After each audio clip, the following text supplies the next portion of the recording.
Something wrong with that chair? What? No.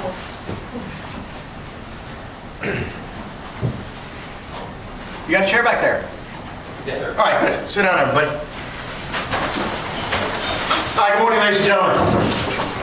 Oh, come on, you can do better. I am Senior District Judge Kevin O'Connell. I am helping my good friend Billy Mesa out in this case. Senior District Judge means just what it is. I'm old, all right? I hate the fact that I have to apologize to you the first time we meet, but I do. Something happened this morning. We had to take something up outside your presence. It's going to happen again, I guarantee it. One of the things jury service requires is an abundant amount of patience, so I apologize. Don't hold it against that gentleman over there, nor against these folks over here, okay? Hold it against me. All right, we're going to get this show on the road. You've already been sworn. The state is going to read the indictment to the defendant, and he's going to enter his plea, okay? If you would, please rise, sir, with your lawyers. Go ahead, state.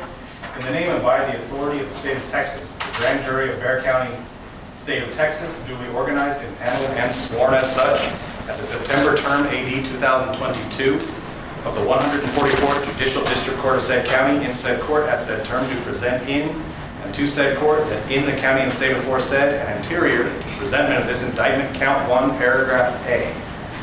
On or about the 26th day of April 2021, Andres Tarnava III did intentionally and knowingly cause the death of an individual, namely Marisol Klingelhofer, hereinafter referred to as complainant, by shooting the complainant with a deadly weapon, namely a firearm. Paragraph B.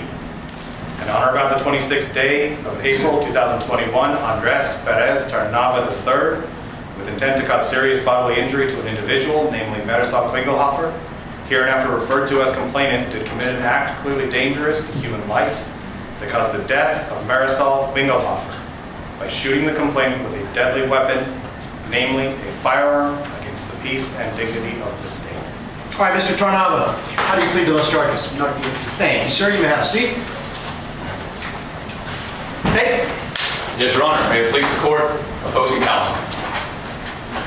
Good morning, ladies and gentlemen. This case, in a nutshell, is about 3 things. He shot her in cold blood. He burned her remains in an attempt to distance himself from his crime, and he's guilty. In sum, those are the 3 things that the state of Texas is going to prove to you beyond a reasonable doubt through all of the evidence and all of the facts throughout the course of this trial. All of the elements that we discussed during jury selection and that my co-counsel, Mr. Van Sieven, just read out to you, we will prove that beyond a reasonable doubt. And all that evidence is going to show that this man, Andres Tarnava, shot and killed Marisol Klingelhofer, the victim in this case, with a small 25 caliber pistol, shooting her multiple times. He then dragged her to his red GMC SUV, transported her to another property on the southwest side of Bexar County, right near the border, still in Bexar County, over by Atascosa. And there, he burned her remains in a steel barrel. The only things that would ultimately be able to be found of Marisol Klingelhofer, 2 bones. She was so badly burned. And that's what the state is going to prove to you beyond a reasonable doubt. Our first witness is going to be the next of kin, the victim's daughter. And she's going to get up on the stand and she's going to tell you how this whole story was set in motion. She reported her mother missing. Right? The last time she had seen her was about 4/25, April 25th of 2021. So she made a missing persons report about 12 days later on May 7th because it's unusual for her not to see her mother. Her mother comes by, visits the grandchildren. It was unusual for her to be gone. So she made that report, and that was the first time that law enforcement would become involved in the disappearance and ultimately the murder of Marisol Klingelhofer. You will hear from some of these law enforcement officers how about a month later, reports started coming in from confidential informants, from snitches, from witnesses, that Marisol Klingelhofer would never be found again, that missing person was dead. And they started providing information as to who did it. And that is when the name of Andres Tarnava first came into the purview of law enforcement.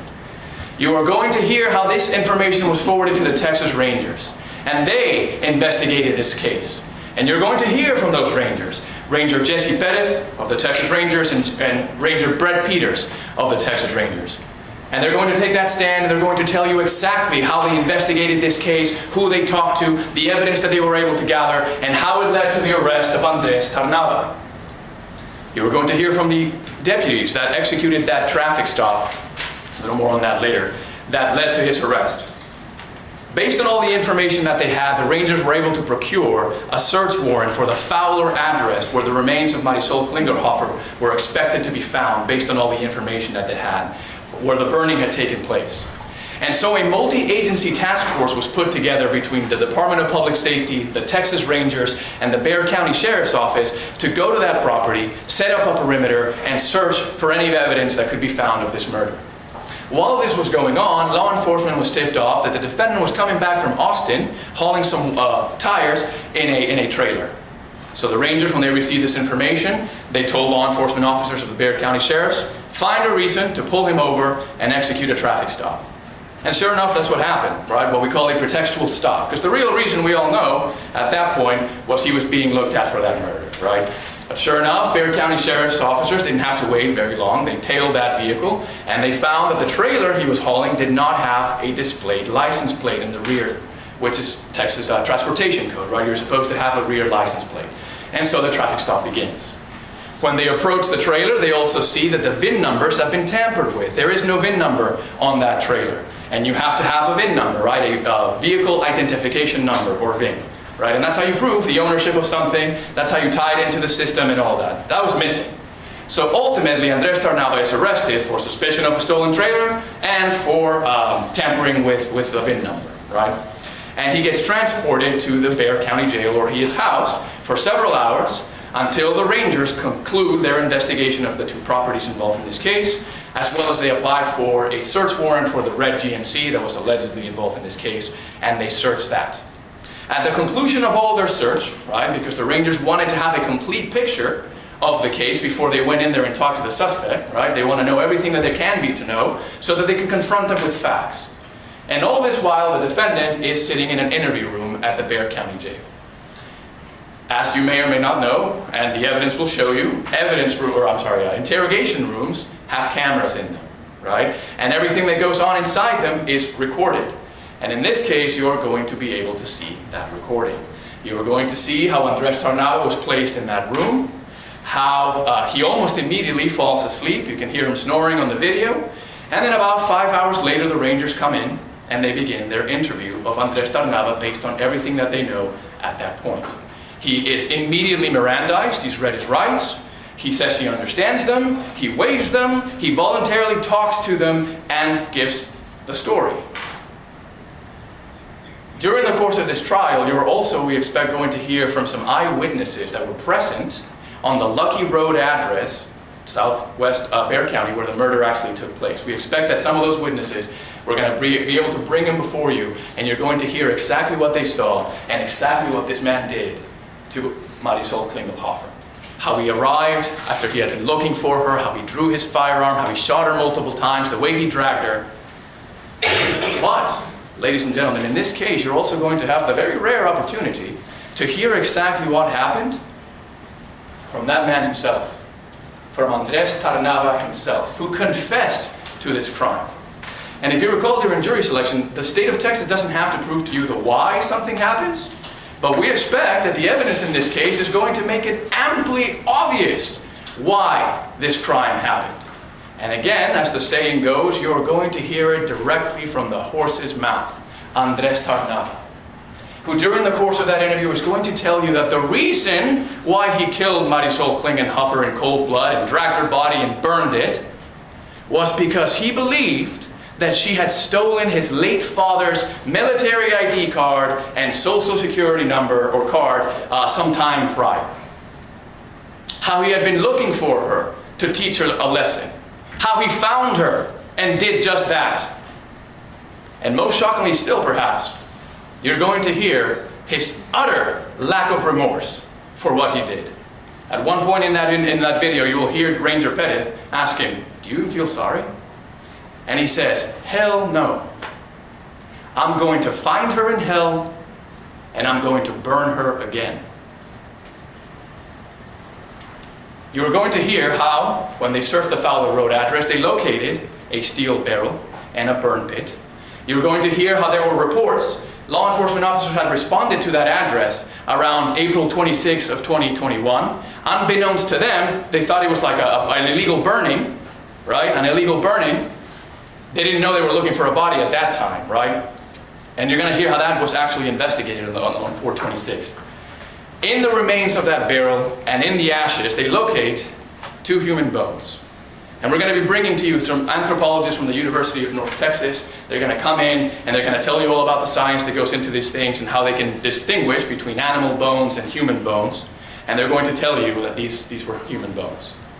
What you are not going to be able to hear, and this is as a result of these bones being so expertly and thoroughly burned, is that any DNA could be extracted from them as a result of that calcification, of that burning.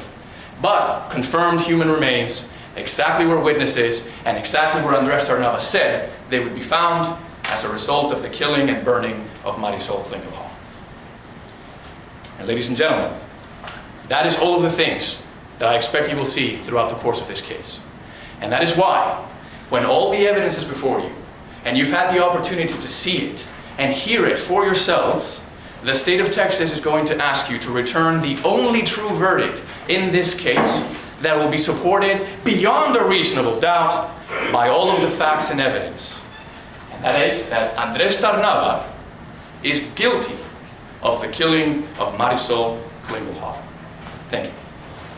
Defense, did you wish to make an opening now or reserve? We'll reserve, Judge. You got it. Hey, next witness. Yes, Your Honor. The state calls to the stand Ms. Priscilla Gonzalez. Grant that the group be involved. Yeah, is there any other witnesses in the courtroom? May we explain to our witnesses? Sure. That means Absolutely. Or if you want to bring them up, I'll swear them all and then I'll explain.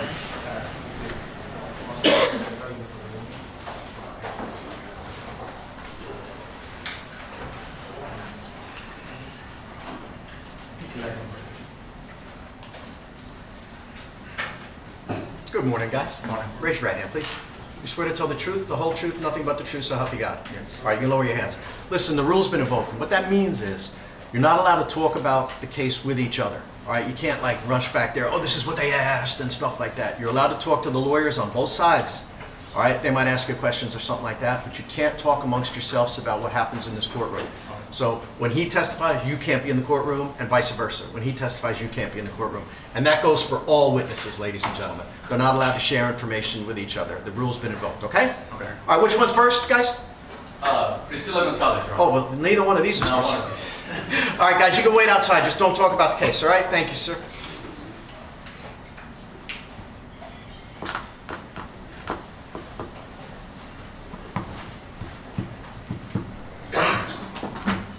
Well, Your Honor, Ms. Hernandez is located. Ms. Gonzalez.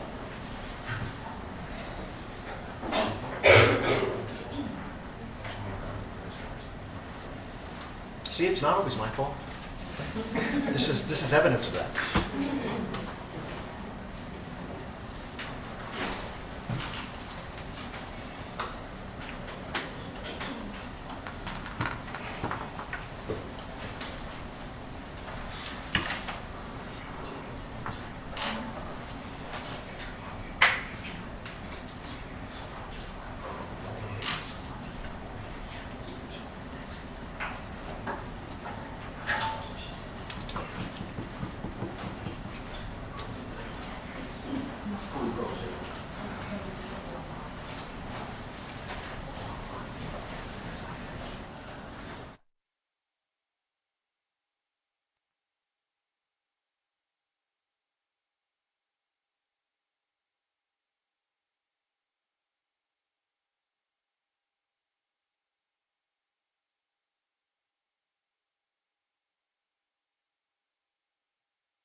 Come on up here, young lady. Have a seat next to me.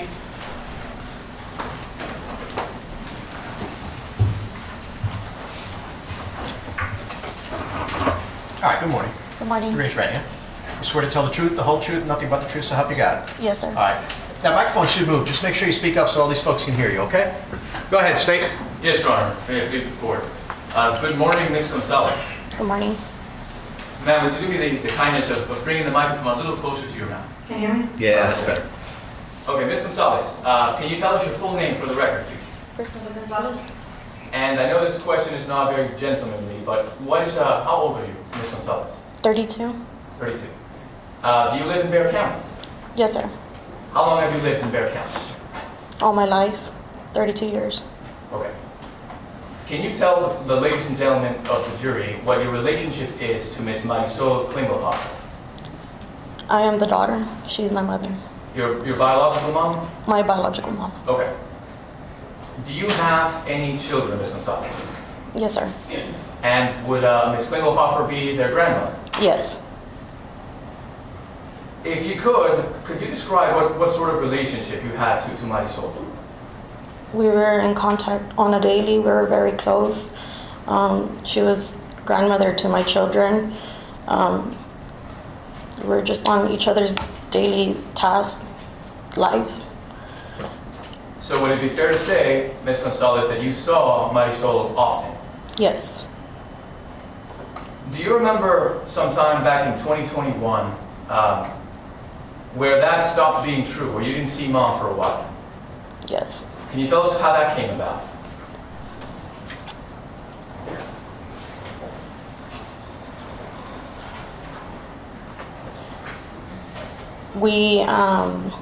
The last day we saw each other was when I had taken her to her doctor's appointment, and her purse was left in my car. And she calls me the next day and tells me, we need to see each other because you have my purse. And we also had planned to see each other a couple of days later for my birthday. And I called her and she wouldn't answer because we were supposed to meet at a certain time that afternoon. I called her the next day. The phone was complete. It wouldn't ring. It was off. And it continued off for the next couple of days. And she missed my birthday as well. We were supposed to meet for dinner. So let me ask you about that, Ms. Gonzalez. When is your birthday? I'm sorry, can you ask that again? Yes, ma'am. When is your birthday? What date? April 30th. April 30th. So fair to say then that this was happening around April of 2021? Yes. Okay. Do you remember more or less a specific date when the last time you saw Marisol took place? I believe it was the 26th or the 27th. Okay.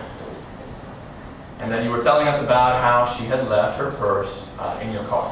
That's correct. And you had made plans to see her, to return that purse. Did that ever take place? No. And you said she missed your birthday on the 3rd. Yes. Was this unusual behavior for Marisol to go missing without a word? Absolutely. Her phone being off was unusual. Did this make you worried? Absolutely. So what did you do? I picked up a police report. And when you say picked up a police report, what do you mean? I called 911 and picked up a missing person report. Do you remember about more or less when you did that? The day after Mother's Day. Day after Mother's Day. Okay. So you brought it to law enforcement's attention that you thought it was weird that your mom was missing? That's correct. Okay. Did you eventually find out, Ms. Gonzalez, what happened to mom? Yes. And how did you find out? It was live on Facebook.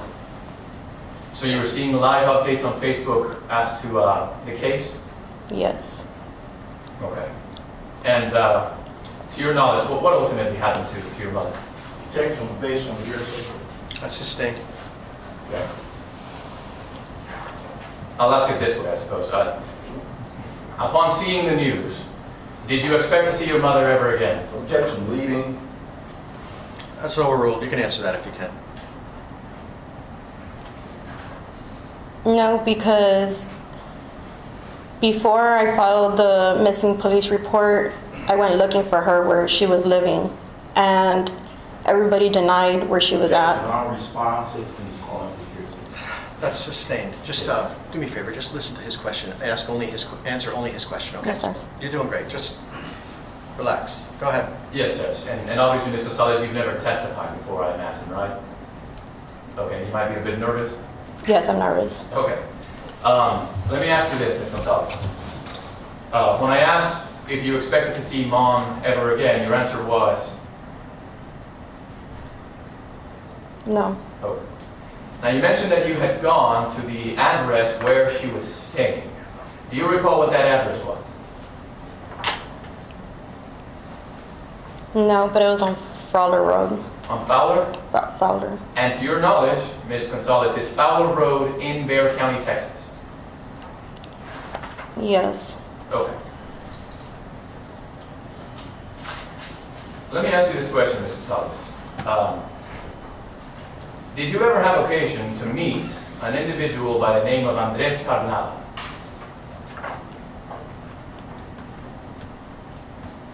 Yes. How did that come about?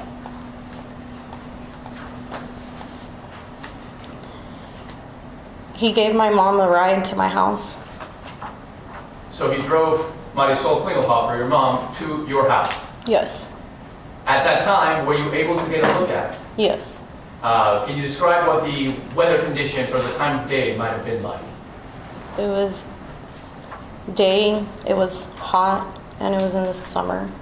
Was there anything that would have obscured your vision or made it difficult to see or anything along those lines? No. Were you able to get a good look at Andres Tarnava? Yes. Let me ask you this, Ms. Gonzalez. Is Andres Tarnava present in this courtroom here today?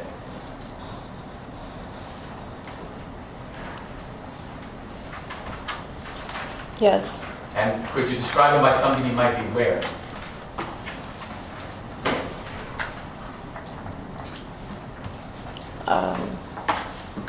Gray suit, I think. White Okay. stripes. And that's the man that you saw dropping your mom off at some point in time at your house. Yes. And obviously it stands to reason that it was before she went missing. Right. Do you recall about how long before?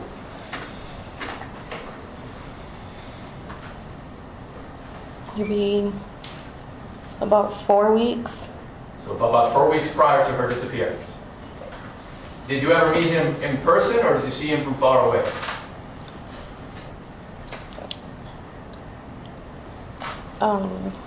It was not far away, but yes, I didn't get to meet him, but I saw him up close. And how did you come to learn his name? My mom wanted me to meet him. Based on hearsay. Without telling us, I'll withdraw the question and rephrase, Judge. All right. Were you able to learn what his name was? Yes. Okay. Were you able to learn how he was involved with your mom or anything along those lines? No. Okay.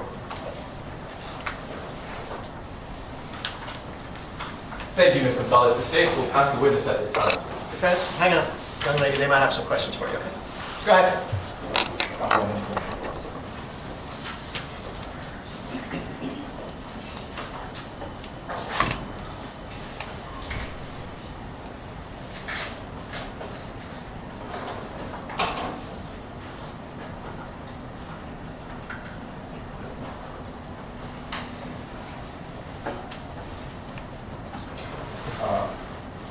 Just a few questions, ma'am.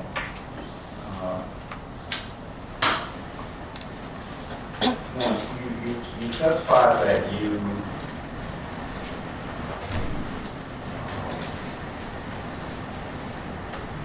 that my client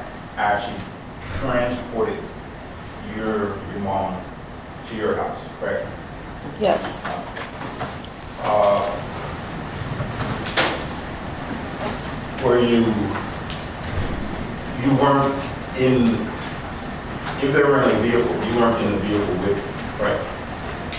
Correct. Now, the vehicle arrives at your house. Did you see the vehicle as it arrived at your house? Yes. So you were front porch, inside, looking out a window, which was it? I was inside looking for my cameras, and I saw them arriving, pulling into the driveway, and I step outside to meet them before they even parked.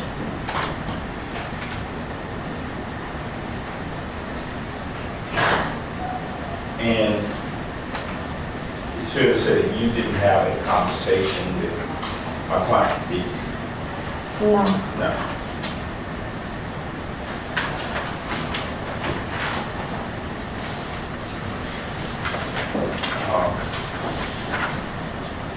Do you recall how long he was there?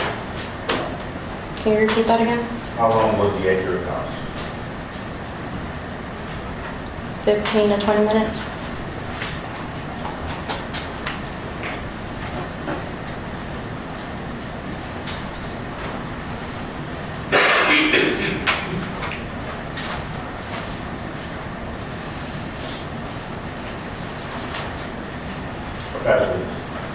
State? Yes, Judge, just very briefly on redirecting Ms. Gonzalez. Do you recall what kind of vehicle Andres Tarnava was driving when he dropped off your mom at your house? An SUV. I believe it was like a dark blue or black. I can't remember, but Dark in color? yes, it was dark in color. Now, Ms. Gonzalez, I believe, if you recall, you also provided a picture to the DA's office of your mom. Do you recall doing that? Yes. May I approach the witness, Your Honor? Yes. Let me show you what has been marked as, for identification purposes as State's Exhibit number 24, Ms. Gonzalez. Would you kindly take a look at State's 24 and tell me if you recognize it? Yes. What is it? Picture of my mom and me. Your mom and you. So this lady here is you, Yes. and then this is your mom? Yes. Is this a fair... Sorry? He's leading. That's over. Is this a fair and accurate depiction of what you remember your mom to look like? Yes. When was this picture taken, Ms. Gonzalez? Early that year. I want to say February. So sometime prior. Yes. Your Honor, at this time the State would offer States 24 into evidence tendering to opposing counsel for inspection. We'll approach it. Yep. Or you can object from there. I think it's more appropriate if I approach.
And permission to publish, Judge? Yeah. Thank you, Your Honor. State's Exhibit 24 is received in evidence. Ms. Gonzalez, I'm going to show on this Elmo projector, State's Exhibit number 24. Can you describe what we are seeing in this picture, Ms. Gonzalez? That's me and my mom, and I'm giving her a ride. I'm going to point to the right side of the image to a lady in glasses. Who is it? That's me, And then on the left side of the image, who is this? my mother. Now, Ms. Gonzalez, obviously we see some hearts above the head of your mom, right? Why are those there?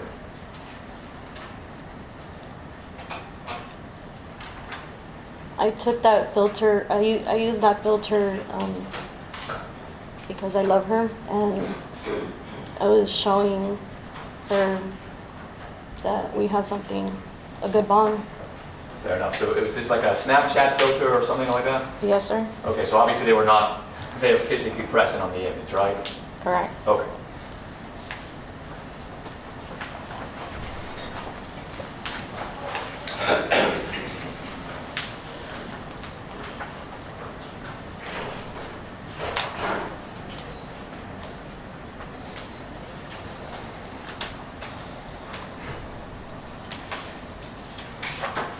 Thank you, Ms. Gonzalez. The state will pass the witness. That's good. No further questions. All right. You may step down. Take care of yourself, please. Could you just spell your name for me, please? P-R-I. And may she be released, Your Honor. Let her spell her name for the court report first. L-O-N. And Gonzalez with an S or a Z? Z. Yeah, she's been subpoenaed, right? So she's available if we need her. But yeah, she can go. Thank you.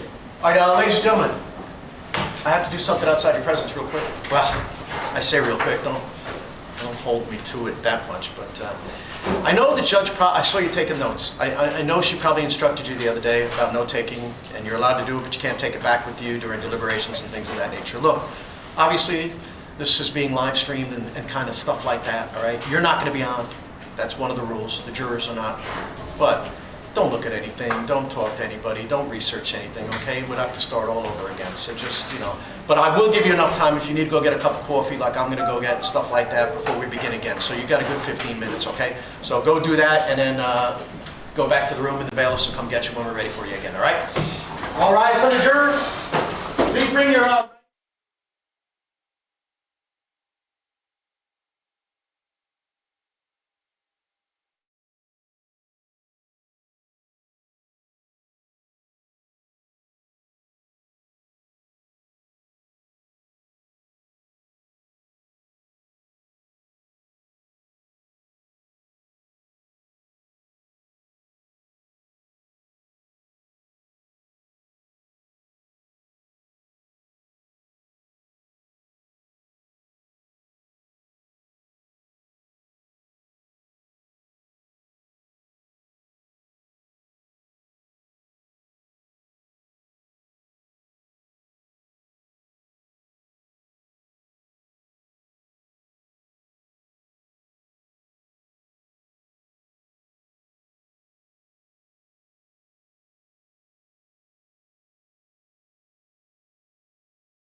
a seat, everybody.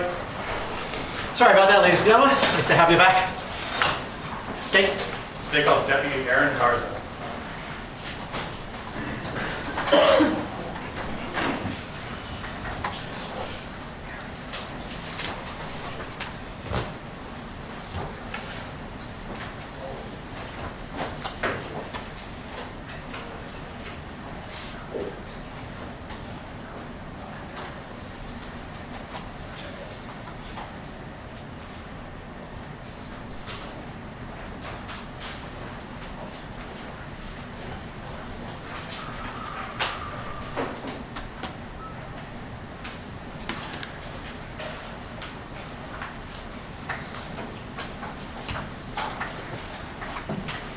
Have a seat. Good morning. Morning. Raise your right hand. You swear to tell the truth, the whole truth, nothing but the truth, so help you God? I do. All right, keep your voice up, all right? Yes, sir. Go ahead, state. Would you introduce yourself to the jury, sir? My name is Aaron Garza. What do you do for a living? I'm a police lieutenant for the city of Hondo. Okay. And how long have you been a lieutenant with the city of Hondo? A little over a year and a half.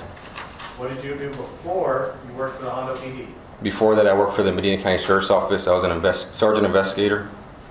How long were you an investigator with the Medina County Police or Sheriff's Department? A little over 3.5 years. I believe I called you as deputy. I should have called you as lieutenant, so I apologize. That's fine. Did you do anything before you were with the Medina Sheriff's Office? I work in the Medina County Jail. How long are you a licensed peace officer in the state of Texas? Over 10 years. Okay. And has all of that been with Medina County and the city of Hondo? 8 of those years were with Medina County. Actually, 9 years were with Medina County, and then the year and a half with Hondo Police Department, so all in Medina County, yes. When you were working as a sergeant investigator with the Medina County Sheriff's Department, what were your duties? My duties at the time were, I was a narcotics investigator. However, Medina County's, our agency at the time was fairly small. So I was assigned to narcotics. However, I did criminal investigations such as property crimes, violent crimes, just pretty much anything that came across our table. And while you were working as a sergeant investigator with Medina County Sheriffs, did you have an occasion to learn the name of Marisol Klingelhofer? Yes. What was the context in which you learned that? I received a tip that she had possibly been murdered. Okay. So after receiving that information about a possible homicide, did you learn, and I don't want you to say anything that any tipster told you specifically, did you learn the identity of any other individuals who may have been related to that crime? Yes. What individuals did you come across through those means? Your Honor, it's information I'm not offering for the truth of the matter, sir. Well, isn't that relevant? I'm sorry? He's not all. Is your objection that it's hearsay or that it's not relevant? There's both. For both? All right. Hearsay and irrelevant. You're both overruled. What was the name of the individual that you learned was associated with that potential crime? The name that I was given was a nickname, Zeta, but the possible first name of Andrew. And through your investigation, did you learn the full name of the individual who may have been associated with those nicknames? Yes. Again, objective, he's going to testify in terms of what he learned. It would be hearsay, to not right a confrontation. And you're saying it's not offered for the truth of the matter asserted just how he did his investigation? Correct. All right, so your objection's overruled. What was that name? Andres Tarnava. When you learned the name Andres Tarnava associated with this potential offense, what did you do next? I contacted the buddy of mine that works for Bexar County Sheriff's Office, who works South Patrol, Edward Robledo, and informed him of the information I received. He then contacted somebody from Bexar County. I'm not sure who he exactly contacted. Judge, in terms of what another officer did, who he contacted, the hearsay, Judge. Well, he's not testifying to what the Well, officer in said. terms of him saying what his officer did, based on speculation, that he Well, didn't. I don't know that. Just ask another question, counsel. Yes, Your Honor.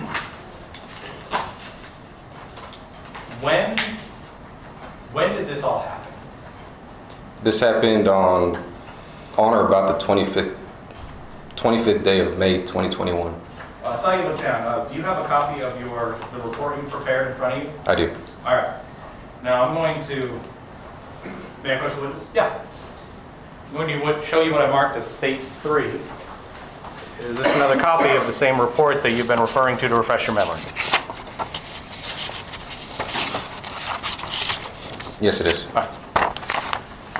Your Honor, I would opt for Stage 3 for record purposes only. I'm sorry, could you repeat that? I would opt for Stage 3 for record purposes only.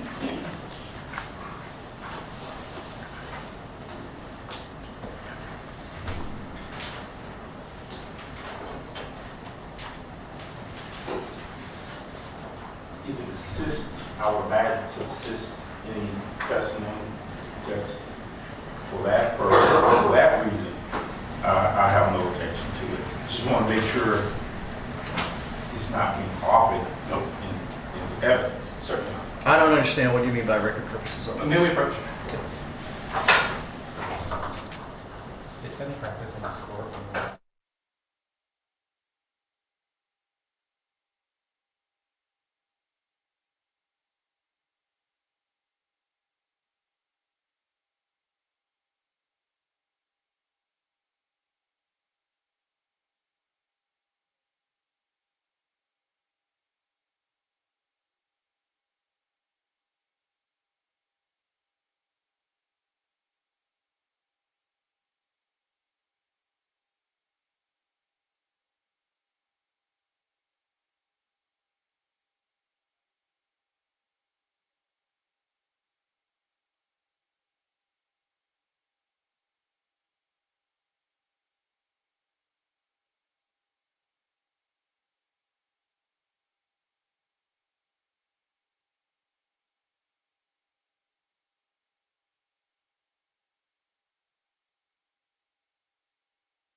A record for appellate purposes, that's something you don't need to worry about. I'm going to overrule that. So it's not going to be offered for anything. It's not in evidence. You're not going to see it. He can refer to it to refresh his recollection as the rules of evidence allow, and then he can testify, and that's what you're to center what you hear on, not on a report. And he certainly, Mr. Cornelius Cox and Bridget Garza will have a copy of it to cross-examine when the time is appropriate, okay? So it is not received in evidence. Yes, sir. That's clear. Yes, sir. All right, go ahead. All right. I believe the last question I asked you, Lieutenant Garza, was when all of this that you testified happened in this case took place. On or about the 25th day of May 2021. Okay. Now, after you referred this information, which you testified you referred this information to Bexar County Homicide, were you contacted by any individuals from Bexar County Homicide or any other law enforcement agency? Yes. Who contacted you with regard to this information? I was contacted by a whole unit. It was Bexar County's homicide unit, Bexar County's missing persons unit, along with the Texas Rangers Division. And what was the name of the individual ranger that contacted you on this matter? The primary ranger that I spoke with regarding this investigation was Jesse Pettis. And after this investigation was in the hands of the Rangers and Homicide, did you conduct any further investigation for your part? No, sir. Ask the witness, Your Honor. Mr. Cox?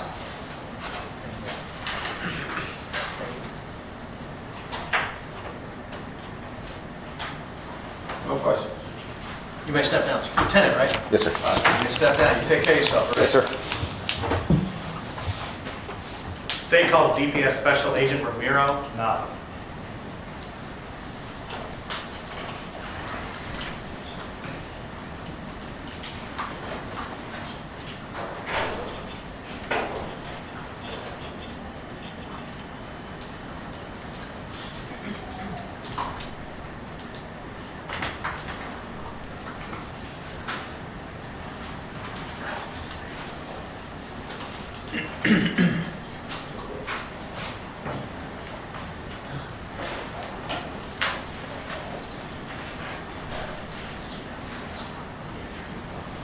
Your Honor, may the lieutenant be excused?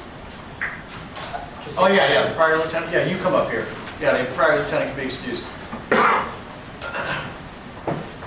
Have a seat, sir.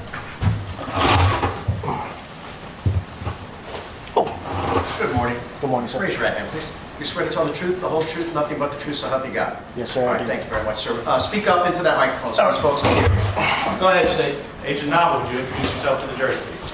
My name is Romiro Nava. I'm employed with the Texas Department of Public Safety. I'm assigned to the Criminal Investigations Division and as a special agent.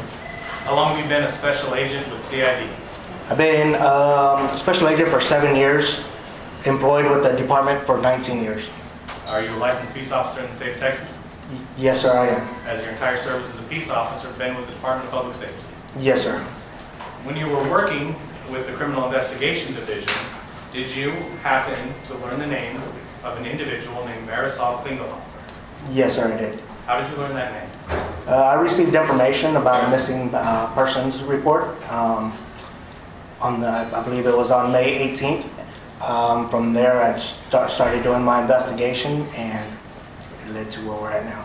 Who did you receive that information regarding the missing person from? Initially, another law enforcement officer, and then I received a missing report from Bexar County Sheriff's Office. Okay. Do you remember who had prepared that missing person report? It was the Bexar County Sheriff's Office. Okay. What did you do with that information? Once I confirmed Marisol was a missing person, I did my online database checks, and at that point, in CID, in the Criminal Investigations Division, anytime there's possible foul play or may lead to a homicide, we have to notify the Texas Rangers Division by policy. Did you do so? Yes, sir, I did. Who did you contact at the Texas Rangers? I contacted Ranger Brett Peters. And after contacting Ranger Brett Peters, who took over this investigation? The Texas Rangers Division, Ranger Peters. Did you do anything else with regard to this investigation on your own as an investigator for DPS? No, sir, I didn't. That's the way to do it. Feds, excuse me. Sir, if I may, Yes, sir. did you write a report? No, sir, I did not.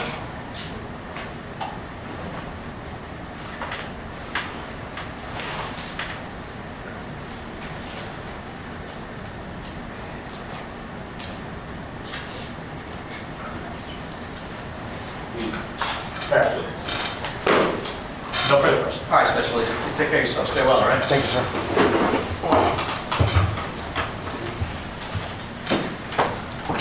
And may Agent Nava be excused. Yes.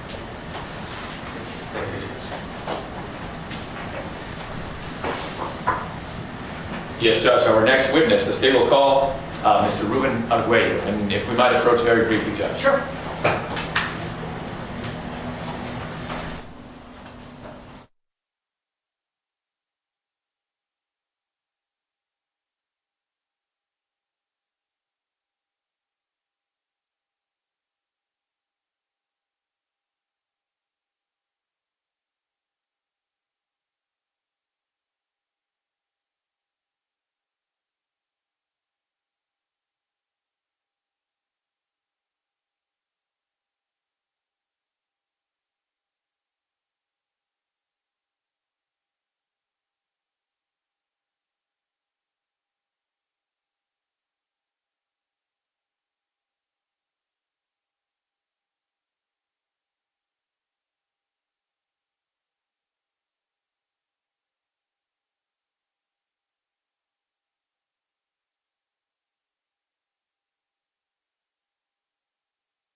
To believe all, what, or anything they say, all right, as any witness, all right?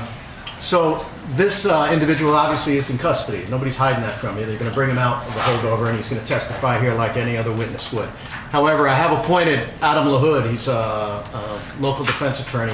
Who's nice enough to help out, and that's just to advise this young man that everybody has a Fifth Amendment right not to testify, not to say anything that might incriminate them on any matters, whether it be involving this case or any other case, frankly. So he's a really good lawyer. So he can advise this young man whether or not he feels like he should answer the questions asked upon him or something like that. So just so you know where we're at, okay? So they're going to bring him out now and put him here. He's going to swear. I'm going to put him under oath, and then we'll go from there, just so you know what's going on. Judge, Yeah. I'll speak to him just very briefly. Yeah, absolutely, Adam. Thank you. Absolutely. Just a couple minutes, yeah. Yes, sir. And then I'll let you go to lunch at the appropriate time if we get done.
We good? All right, what's his name?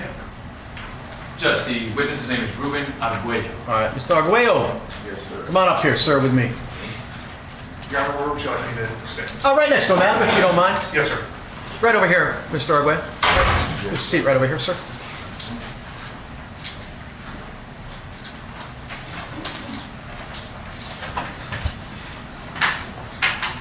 Have a seat, sir. Yes, sir. All right, good morning. Yes, sir. Can you raise your right hand?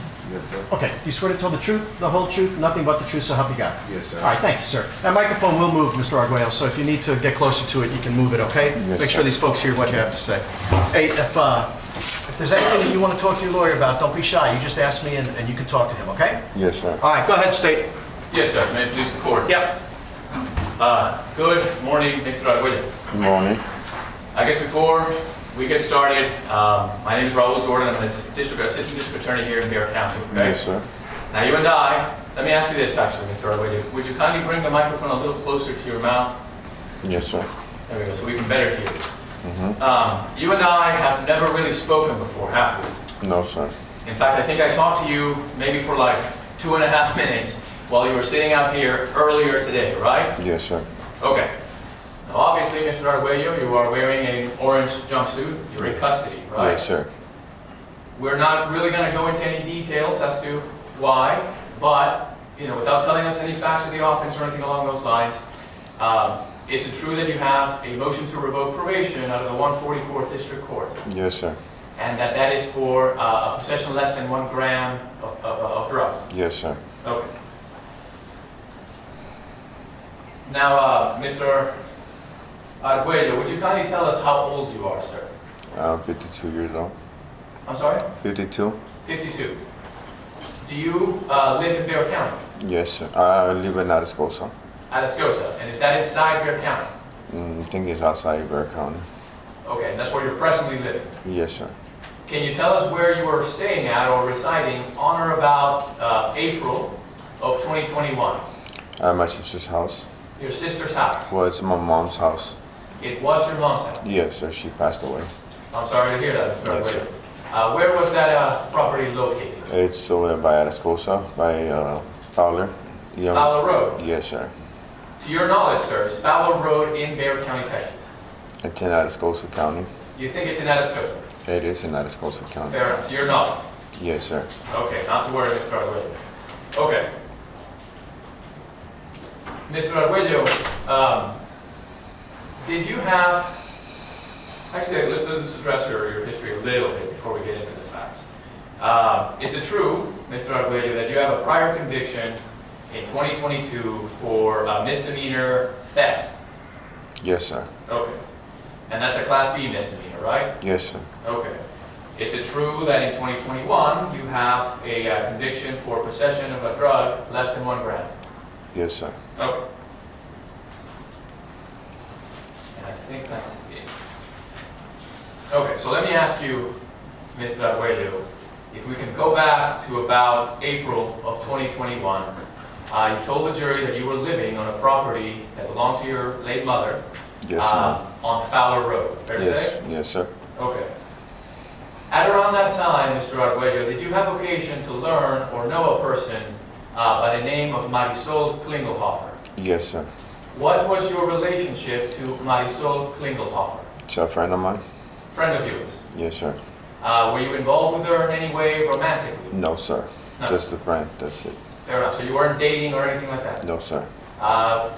It's going to be a little bit of a crass question, but were you having sex with her? No, sir. We just drink and smoke, and she would drink, I'd smoke, and that's it. We would just talk and chill. Okay, so just friends, you would hang out. Yes, sir. Okay. On or about, actually, let me ask you this. Do you know an individual by the name of Andres Tarnava? Yes, sir. How do you know this individual? He's my brother's from school. They both went to school with my little brother named Roger. I didn't quite catch that, Yeah, sir. Would you kindly... Can you Yes, sir. just move that whole thing closer to it? There you go. I know it's kind of, yeah. Yes, sir. There you go. He went to school with my brother Roger. So Andres Tarnava went to school with your brother Roger. Yes, sir. What is Roger, your brother's full name? Roger Arguello. Roger Arguello. Was Mr. Arguello, your brother, Ruben, also staying at the Fowler Out address around April of 2021? Yes, sir. Okay. So you know Andres Tarnava because he knows your brother. Yes, sir. They went to school together. Fair enough. Let me ask you this, Mr. Arguello. Is Andres Tarnava present in this courtroom here today? Yes, sir. And would you kindly point him out and describe him by something that he might be wearing? He's wearing glasses and he's sitting on that side. Okay, thank you, Mr. Arguello. On or about April 26th of 2021, Mr. Arguello, did you witness this man, Andres Tarnava, do something to Marisol Klingelhofer? Yes, sir. Can you kind of walk us through what you saw and what he did? From the beginning, or? From the beginning, yes, sir.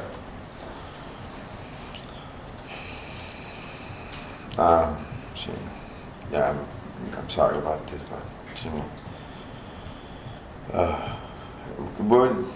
we're just, I don't know where to start, but Let me ask you this. Let's break it down. Where were you right before it happened? we're sitting in the trucks while I was smoking, she was drinking, we were laughing, we were having a good time, and it was a truck that a friend of mine brought. He brought out our vehicles. We were smoking, drinking, talking in the truck, and Andres comes, and then I don't know, he was talking to somebody. I couldn't hear him because I was at the truck, but I could see him. And then he went back out and he left, and then he came back again. And then he was talking again, and I don't know what they said, and then saw him going toward the truck. And when he was going toward the truck, I saw him pull out something, and it looked like a gun to me, so I got off and I ran. She stayed in the truck, I don't know why.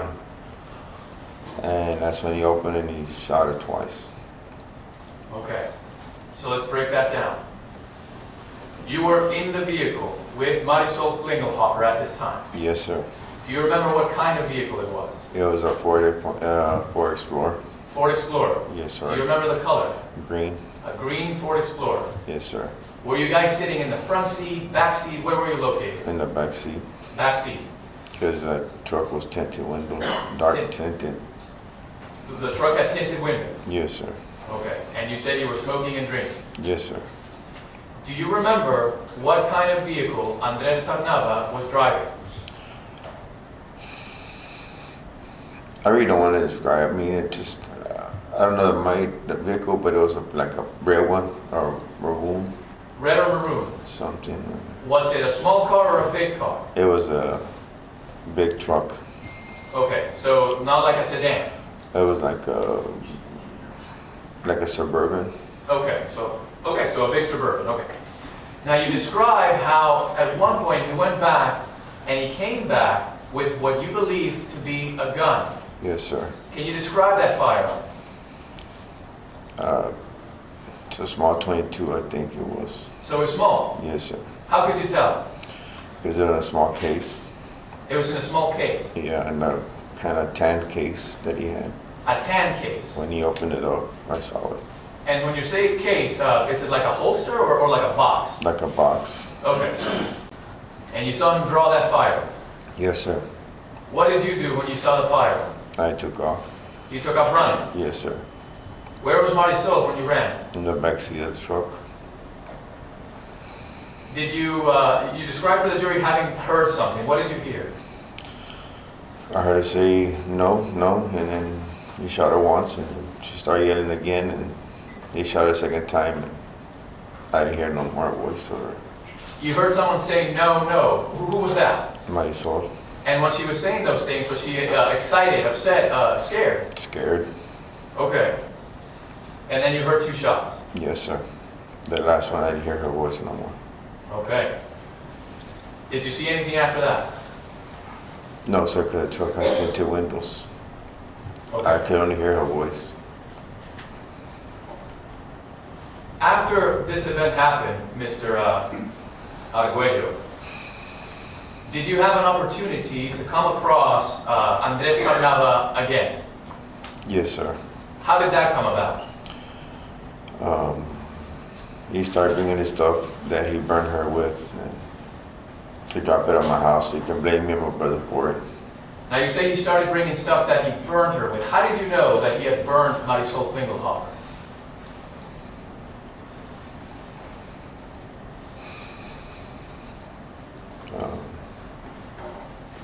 Because he told me he cut her up He told you. and burned her. He told you that he cut her up and burned her. Yes, sir. Did he say anything else to you? He tried to kill me and my brother, so he have no more witnesses.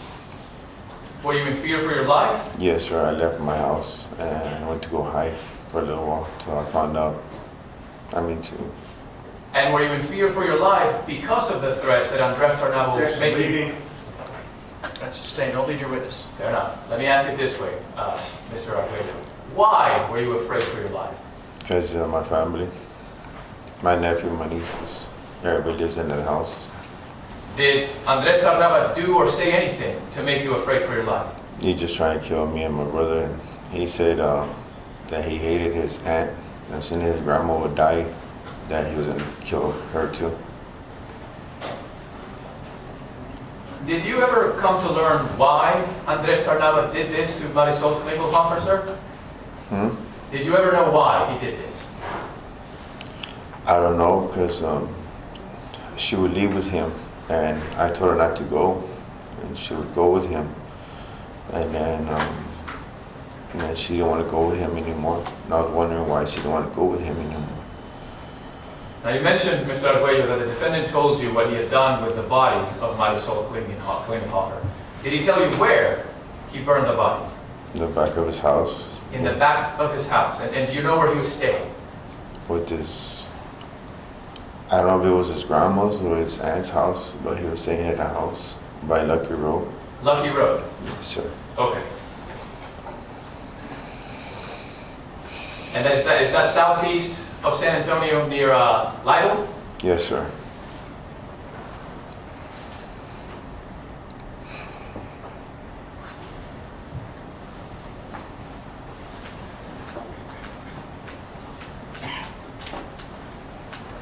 Mr. Arguello, based on what you witnessed, did you see, or did Marisol Klingelhofer have any weapons?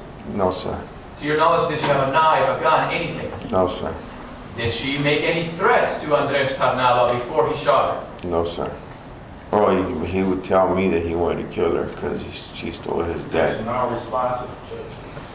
And I think you misunderstood my question, Mr. Rodriguez. I said that she, Marisol Klingelhofer, make any threats towards Andres Tarnava? No, sir.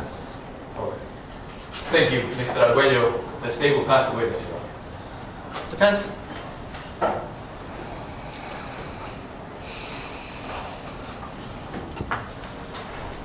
Good morning, sir. Yes, Can you hear me okay? Yes, sir. Okay. Just I have a few questions for you. And anytime you don't understand the question, you need to repeat it, just let me know. Okay? Yes, sir.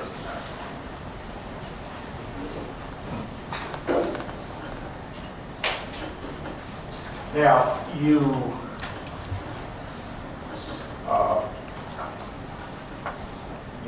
testified from time to time that you had certain offenses, or you committed certain offenses with drugs, correct? Yes, sir. Your drug of choice, what is it? My drug choice is I'm sorry, I can't hear you. my drug choice is marijuana. Marijuana? Yes, sir. Okay. But you use things other than marijuana, correct? Yes, sir. Like what? Ice, I'm sorry? methamphetamine. You want to get closer, you can, Cornelius, if you'd like. You said methamphetamine, but he's hard to hear. Yeah, Just ice. speak up a little if you don't mind. Ice. Yeah, you're fine. You said, was it ice? Ice? Yes, sir. And for lay people, when you talk about ice, what type of drug are you talking about? You talking about meth or? Yeah, meth. And you say that you use marijuana? Yes, right? sir. Fair to say that you use marijuana a lot? Yes, sir. Okay. Now, when you use marijuana, do you lace it with anything? Do you put anything No, sir. on it? Just Just marijuana. marijuana? Yes, sir. Excuse me. During your testimony, I think on more than one occasion, you testified that you would be drinking, correct? No, I don't drink. She drinks. Okay, she would drink. Yes, sir. I would Okay. smoke. Okay. And do you know what she would be drinking? Anything that's had alcohol. I'm sorry? Anything that had alcohol. Anything that had alcohol. And you would I be come smoking. Yes, I'll smoke weed. Okay, you smoking weed. Yes, sir. Okay, and are we talking about a joint, more than a joint? More than a joint. Okay. And you would just constantly smoke weed, correct? Yes, sir. To Calm me down.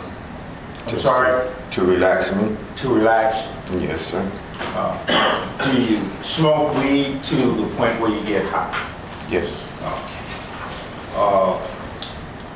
Are there limits in terms of how high you would get? Do you get to a certain point you can't get any higher, or how? You can't get any higher once you smoke so much. You can't get any more higher than what you are. Okay. It's not like alcohol. Alcohol, you can drink a lot of beer and you get drunk, and you can pass out and still be driving. So with the weed or marijuana, you smoke it, you get high. When you get high, do you sometimes hallucinate? No, sir. You never see anything or feel something that's not there? No, I don't see no point. So, Okay. So in terms of getting high, does it's just something that makes you happy, or do you start feeling a certain way, like you're floating around? Anything? no, sir. I just relax. Okay. Just calm me down. Now, specifically, on the day you testified that you saw this shooting. Yes, sir. Okay.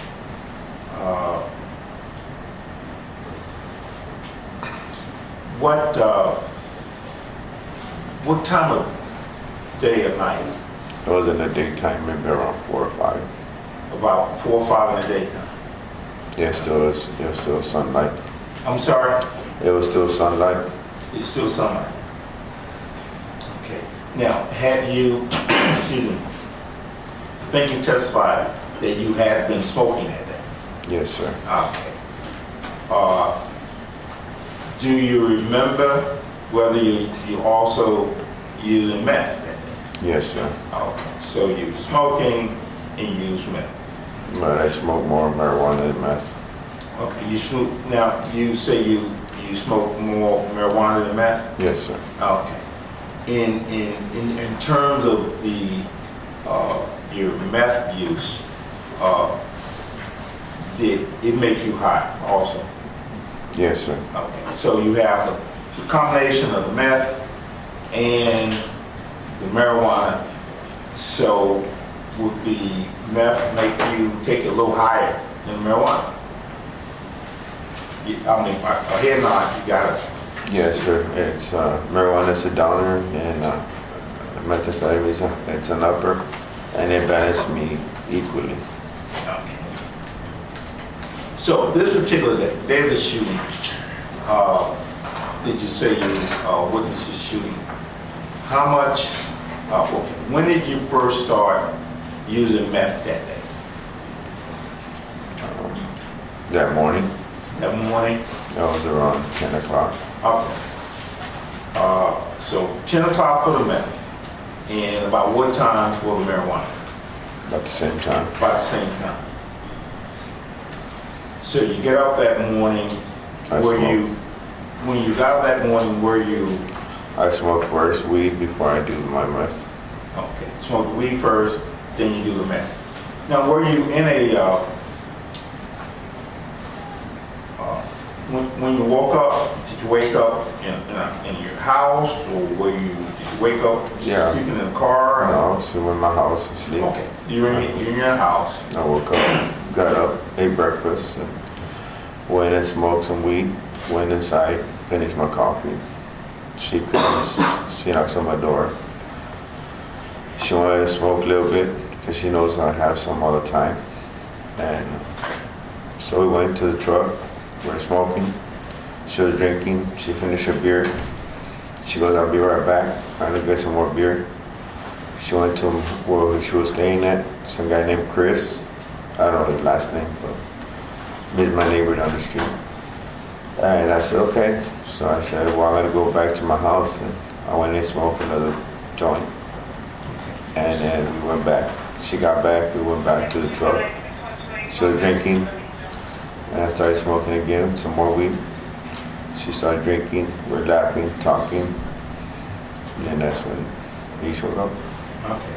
So that basically, your day, excuse me, that day is not, we're not talking about the situation when you go to work, you come back home.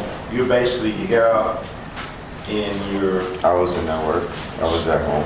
okay, so you're kind of smoking and drinking and using meth. Yeah, I wasn't working at that time. Okay. I'm sorry, So, can you repeat that? I was not working at that time. so, now you said this incident, with reference to this shooting, then that would occur somewhere, you think, maybe around 5 o'clock. Around 5. I don't, but I know it was You're not daylight. I was not sure. I'm sorry, could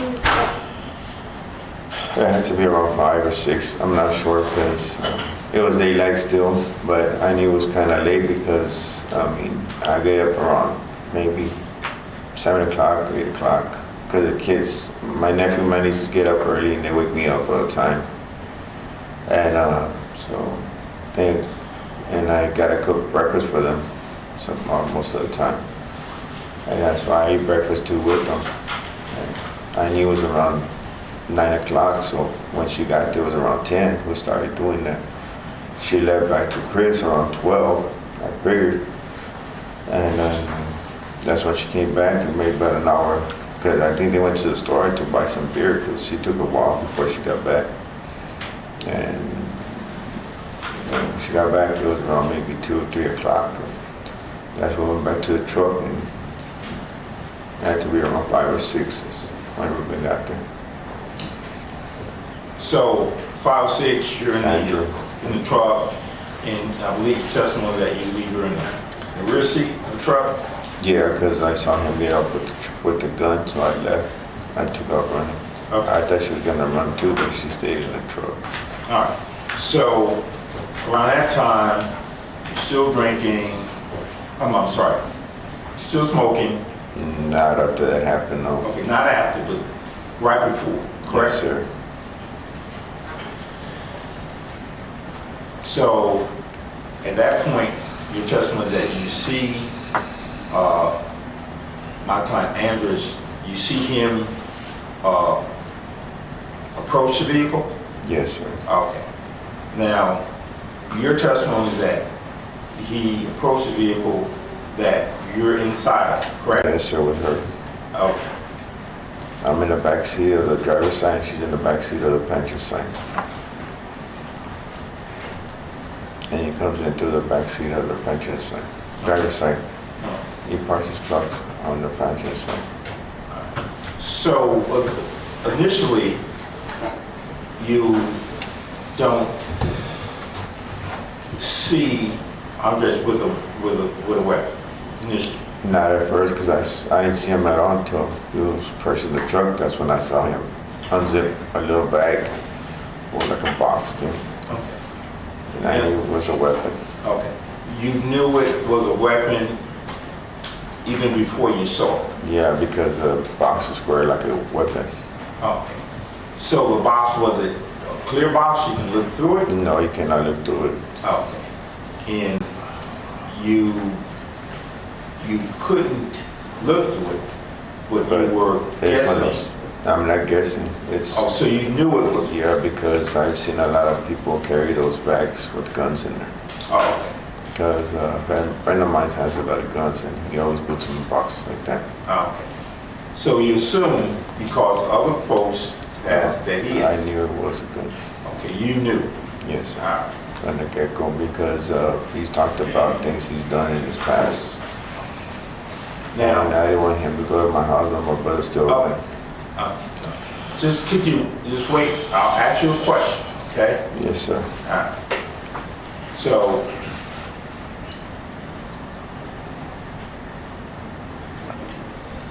your testimony is that there came a time when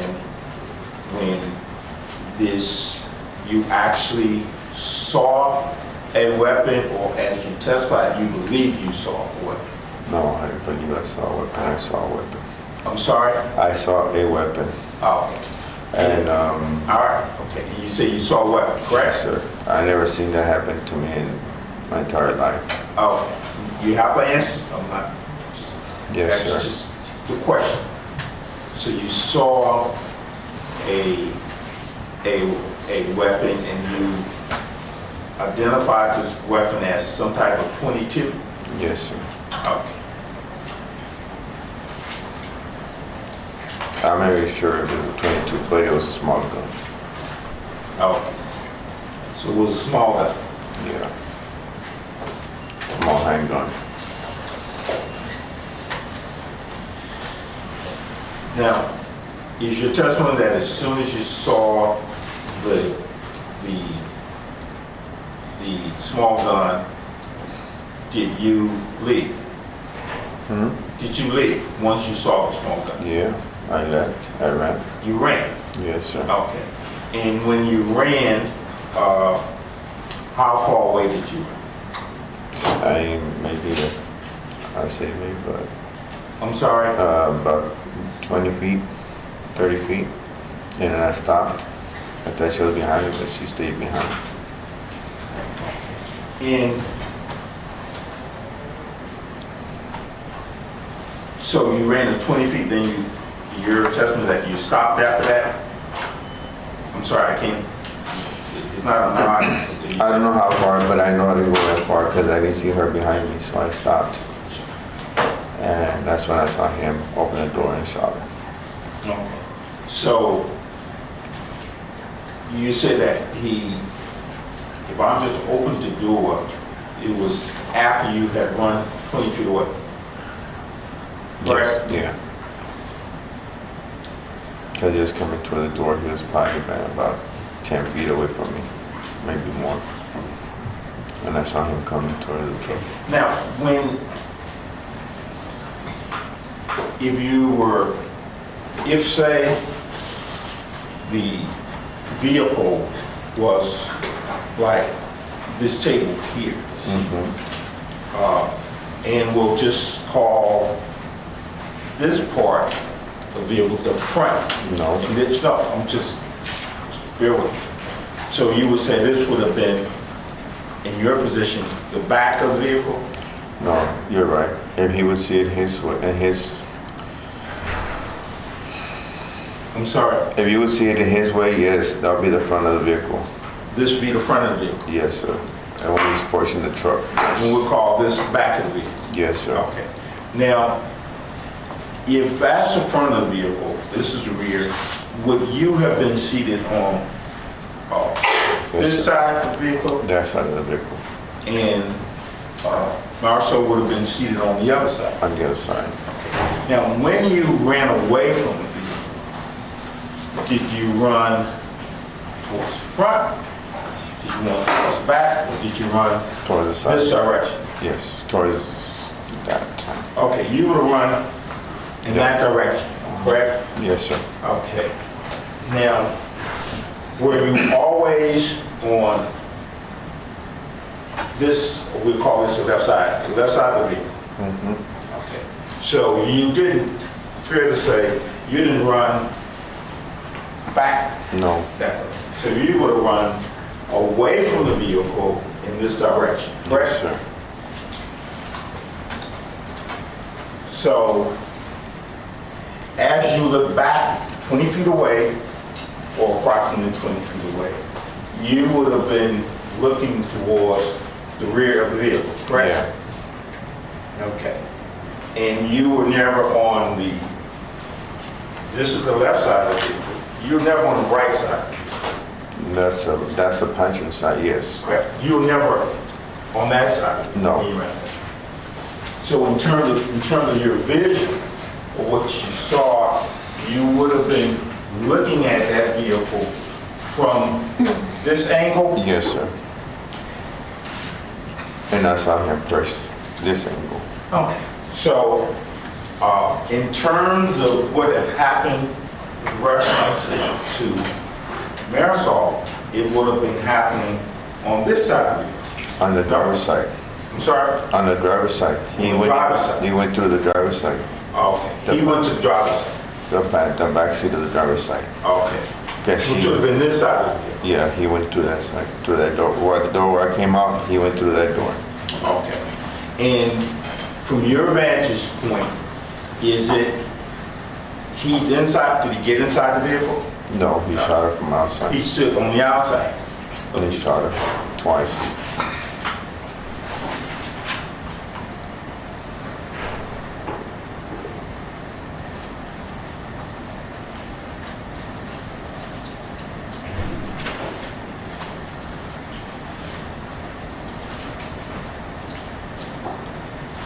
Come on.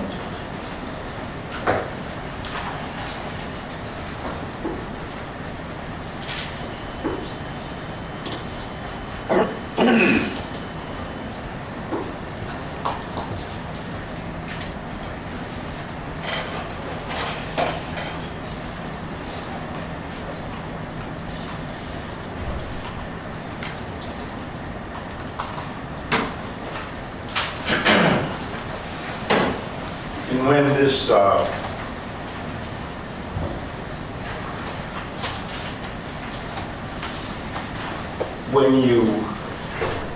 if you heard the first shot, sir, were you still running at that point, or you already stopped? Yes, sir, I already had stopped.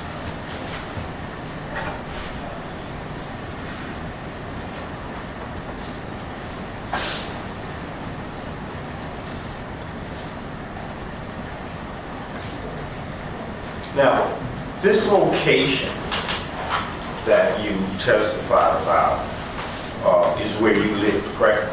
Yes, sir. Okay. And you said that that address that you lived at, where this happened, Yes, sir. was that in Bear County or was that in another county? It's in Arvizo County. I'm sorry, Atascosa County. Atascosa County. Yes, sir. I pass it. Yes, sir. May it please the court, Okay, Mr. Arguello, Yes, sir. briefly on redirect, I just want to shore up some things. Do you remember there being anyone else there at the property when the shooting happened, when the murder took place? Yeah, there was like maybe 3-4 people. How many? I think 3 or 4 people. 3 or I 4 mean, people. Yeah. Do you remember their names? Yeah, so Carlitos and a father and a son, Carlos Senior, Carlos Junior. Okay. With that, you called him Carlitos. Yeah, that's what they call him. That's his nickname. That's so far I've known him by that name. Fair enough. Do you know his full name? It's Carlos. Okay. What about his last name? I don't know his last name. Okay. I kind of, You told us that Ruben, your brother, no, Roger. Roger, I'm sorry, Roger, your brother, was also staying at the property. Yes, sir. Was he there? He says he wasn't, but I think he was there. I'm not really too sure he was there. He Fair enough, says you're he not was. sure. No. Okay. But I know Carlito and Carlo were there because there's a father and a son, and they got there in that truck, and he was driving because she got off to talk to him. Okay, so you remember Carlitos for sure being there. Yes, sir. Perfect. Now, when I was asking you questions earlier, you mentioned that Andres Tarnava had come back with some burning remains, right? Yes, sir. To drop them at my house, so they can blame it on me and my brother. Was that the same day or another day? It was some other day. Okay, so you saw him again later on after the murder. Yeah, he went to my house to pick me up, to go pick up some stuff to bring to my house. He asked me, because a lot of people things to my house, because I let him drop a lot of things in my house. I'm just trying to be friendly to everybody, but I guess friendly is not enough. You know. Fair enough. Do you remember there being an individual by the name of Gustavo Saldana also there? Yes, sir. Okay. So he was present as well? Yes, sir. Okay. May I approach the witness, Your Honor? Yeah. Mr. Arguello, let me show you what's been marked and admitted into evidence. It's State's Exhibit number 24, pardon me for 1 second. I know you didn't take this picture, Mr. Arguello, but would you kindly take a look and tell me if you recognize any of the people in it? Yeah, Marisol. And this is on State's 24. Can you point her out? Mm-hmm. Okay. Let me publish this. May I publish, Your Honor? State's 24, Mr. Arguello. A second ago, you pointed to someone on this picture for me. Who did you point to? Marisol, but she's more. She looks like she's more has more weight there than when I saw her before. Fair enough. So this is not how you remember her, but you recognize her. Yes, sir. And I'm going to point to a lady on the left side of the image. Who is this? Marisol. That's Marisol. Yes, sir. Is this the woman that you saw on that green truck that was murdered? Yes, sir. This is the woman that Andres Tarnava shot that day. Yes, sir.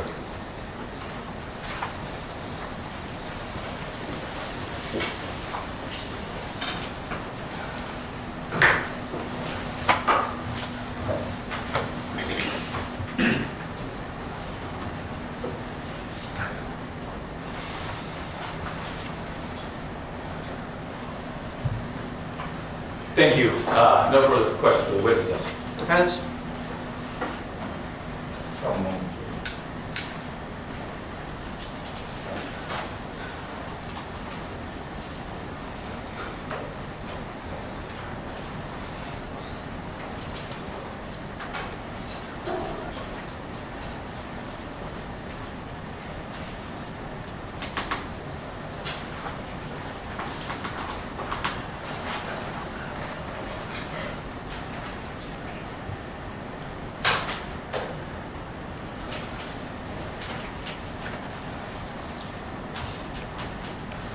We'll pass it. All right. That's it. You take care of yourself, all right? Stay well. You're excused, Mr. Arguello. So the deputies will take you out. Admiral Hood, thank you so much, sir. Thank you, May I be I excused? appreciate your assistance. You may. Thank you, sir.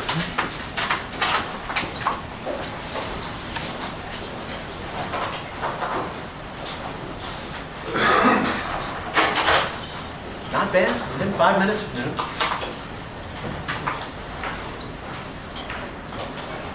All right, ladies and gentlemen, I'll let you go to lunch. Hey, listen, do me a favor. Take those instructions seriously. Don't research this, don't talk about it, don't try to look anything up, don't do any of that kind of stuff. Just enjoy your lunch. I'll see you at 1:35, okay? All right, for the jury. Please leave your notepads in the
seat, everybody.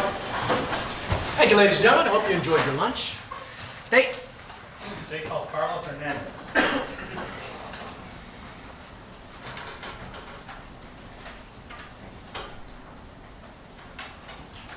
Wow, look at this. Armenian. Look at this. Hope I don't have to use that one.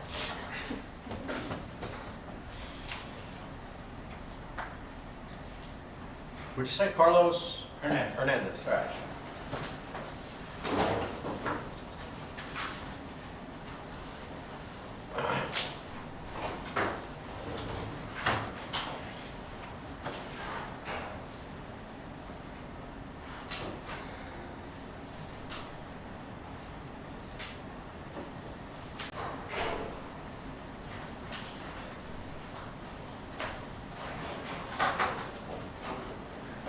Right up here, sir.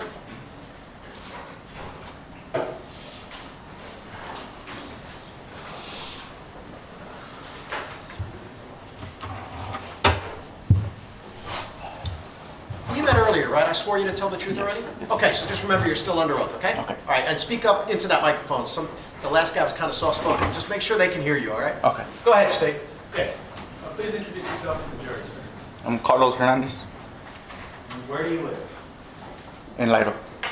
All right. Where did you live back in April of 2021? I live with my mother on Kinney Road in Atascosa, Texas. Atascosa? Yes. Okay. Back at that time, back in 2021, did you know a woman named Marisol Klingelhofer? Yes. How did you know her? She was a friend. Okay. Mhm. Have you seen her since 2021? No. Okay. I'd like to ask you about do you remember what day was the last you ever saw Marisol Klingelhofer?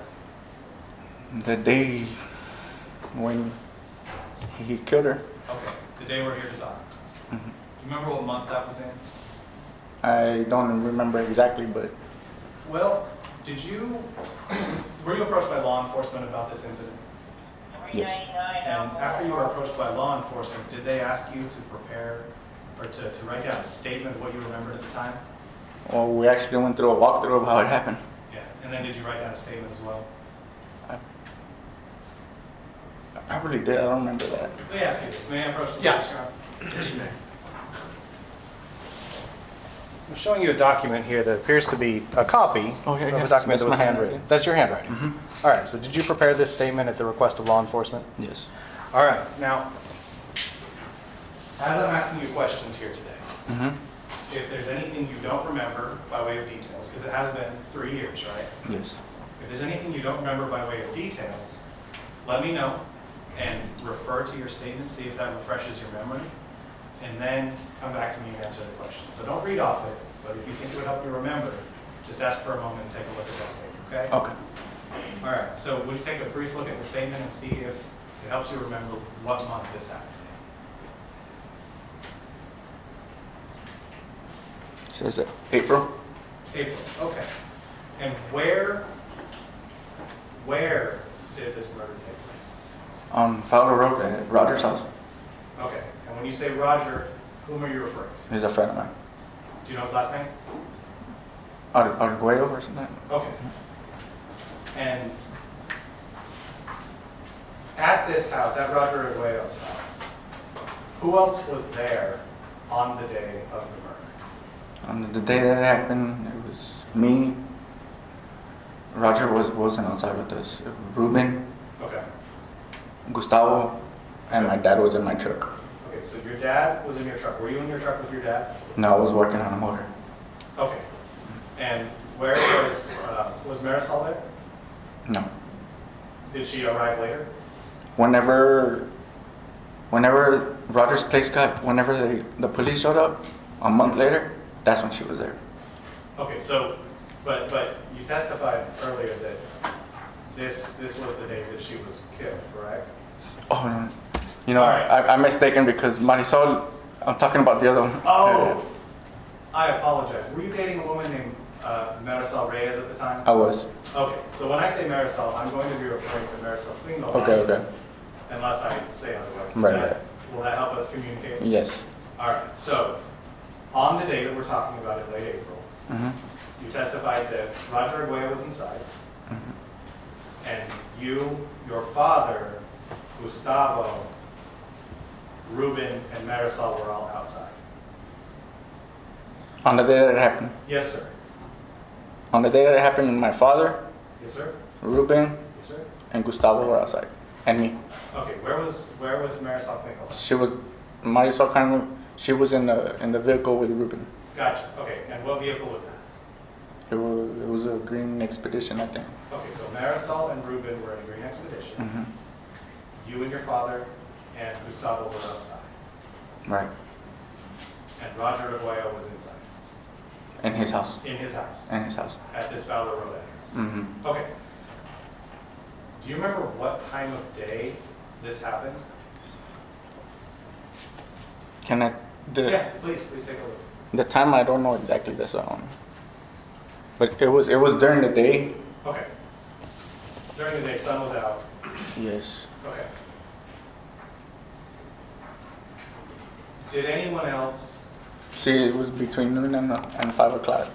did anyone else arrive between noon and 5 o'clock? No. Do you recognize, do you know an individual by the name of Andres Tarnava? Yes. Right there. Okay. Is he in this courtroom today? Mm-hmm. I saw you point to the defense table. Can you identify what he's wearing? He was wearing a suit and glasses. Okay. Did Andres Tarnava arrive at this house on Fowler Road that day? Yes. What happened immediately after he arrived? When he arrived, when he arrived, he drives. Every time he would go over, he would show up like driving really fast. Non-responsive. Okay, hang on. Carlos, do me a favor. First of all, no uh-hs and say yes and no Okay, if you would, yes. please. And just answer his specific question, okay? Okay. Not like every time. He asked what he did this day. Okay. So just keep it to that. So it's not your fault. Just rephrase your question. Yes, sir. On this day, describe for the jury how Mr. Tarnava arrived at this address. Okay, well, he showed up driving pretty fast. Was that typical? Right. Yeah. Okay. Yes. And after he arrived, do you remember what he was driving? It was a GMC Maroon. A maroon GMC? Mhm. Okay. So after he pulled up in his maroon GMC, what did he do? He parked behind the house, and we were further back on the property. I was working on a motor, and he showed up, got off, and I saw that he was carrying some kind of like pouch. That's what it looked like. And when he got to the Green Expedition, Before you continue, what did that pouch look like? I believe it was like a brown color. It looked like a leather one. Okay, so like a brown, like a tan brown. A tan, yeah. pouch. Okay. Once he approached the expedition, was Ruben still in the expedition? Yes. Well, when he approached it, Yeah. Ruben ran out of the expedition. Okay. Then what happened? That's when he had the door open and he shot a couple of times. It was probably about 3 or 4 times. Who did he shoot? Marisol, she was in the truck. You can hear the gunshots, and one actually went through the window Okay. and hit my vehicle. Your vehicle got hit by a bullet as well. Do you say yes or no? Yes. Did you hear Marisol cry out? Objection, leading. I heard Objection, leading. It's overruled. You can answer the question. I heard her yell, but when all that happened, we all just stopped what we were doing. What did Tarnava do immediately after he shot Ms. Klingoff? He dragged her out of the truck How did he drag her out of the truck? by her leg. What did he do with her after he dragged her out of the truck? When he dragged her out of the truck and she was on the ground, he asked for help, and we didn't do it. Okay, so I was going to ask, did anyone help him? That's a no. No. What did he do after that? He dragged her all the way to his truck, to the GMC. Did he put her inside the GMC? He put her inside in the back. Did he do anything else at that location on that day? No, he left. When did you see him again after that?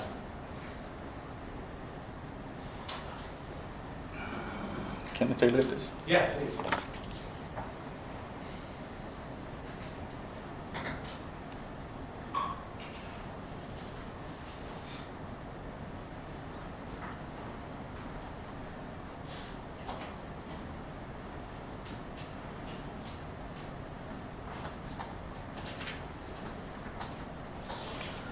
I don't remember. It wasn't not too long after. He would always just show up, and to me, when he would show up, he would like brag about it. He was loud about it, When you and say- trying to scare like all of us. So let's take that in pieces. When you say he would brag about it, the he you're referring to is the defendant, Mr. Tarnava. What would he brag about? He would just talk about it, like how what he did, and then he told Roger, like, you didn't think I would kill her, right? Like, why are you gonna do that? Did he say what he did with her body after he left? Nah, he didn't tell me anything. He didn't tell you? No. Now, you also mentioned that he threatened. That, like, all that's what I mean by, like, he was scaring us not to say anything, and we stayed quiet, and it's a scary feeling, like you don't know what to do. You do something, and something's gonna happen to us too. You know what I mean? Yeah, is that why you didn't go to law enforcement yourself? Yeah. Objection, leading. Yes. That's overruled. You can answer. Your answer. It was a yes. Yes.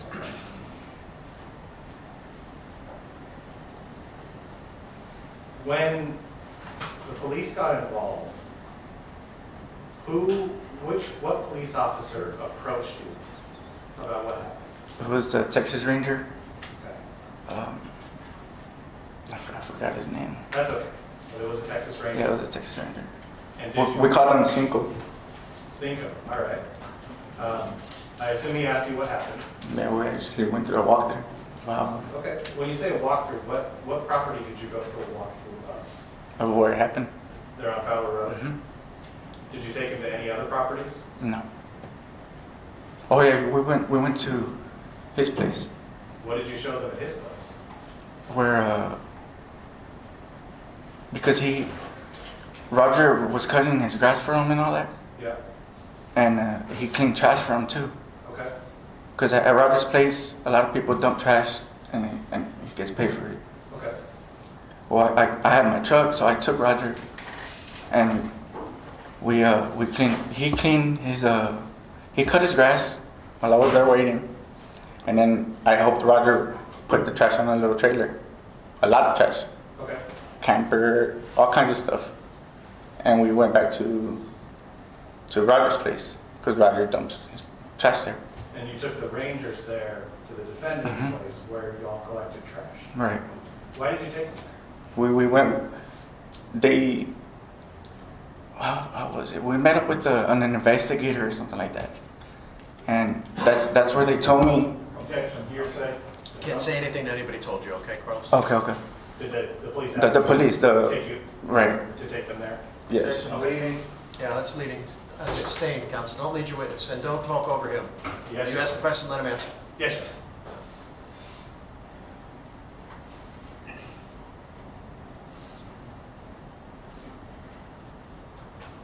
Do you remember the address of the defendant's place where you went with law enforcement?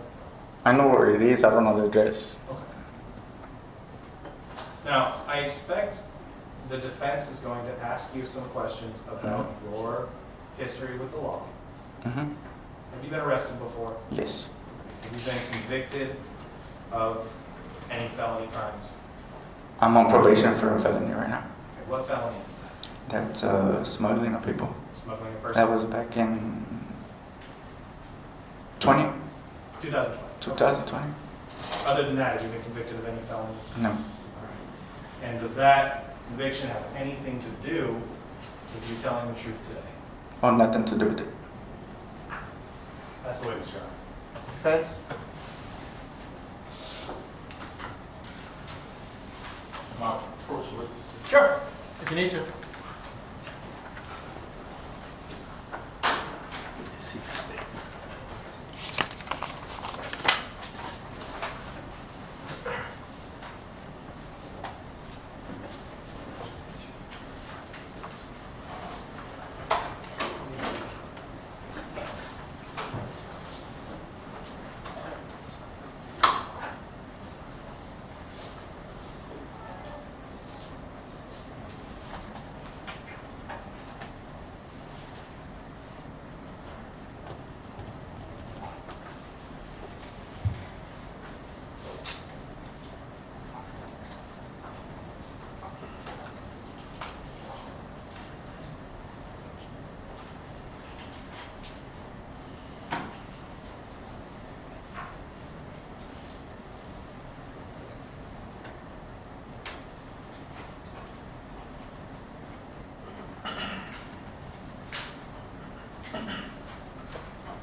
Okay, sir, I'm just want to ask you a few questions. Now, the day, time that you say you saw this shoot, I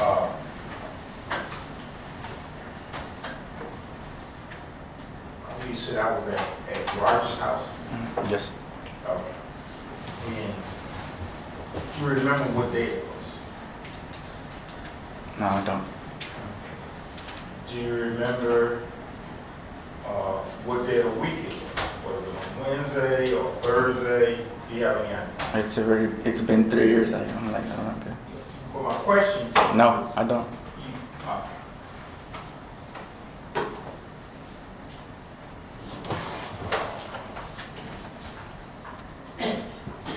Now, when you testified that this occurred, did you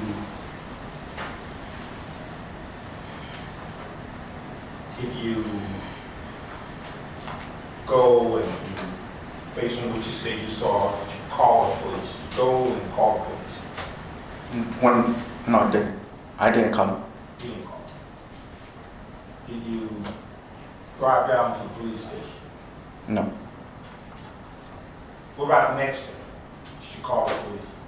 No, I didn't. Did you go to the police station? No. The third day? Did No. you go to the police station and call the police? No, I didn't. No.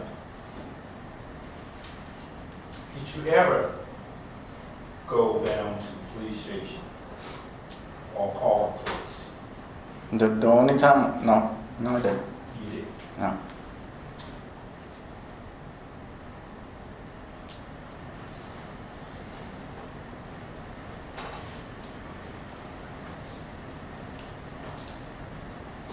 Now, that day that you say this happened, do you recall approximately what time I believe you said you and who went to Roger's house with you? Did you go to Roger's house with someone? On that day that it happened? Correct. No, I was already there. You were there from that morning? Yes, for that morning. I was working on a motor mechanic.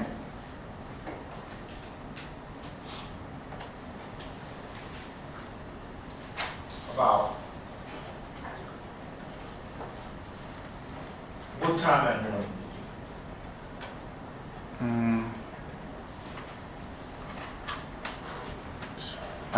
I don't remember. Before 10 o'clock? Probably before, yes. Okay. So, what, maybe 8 o'clock in the morning? We can say 8, 9. 8 or 9.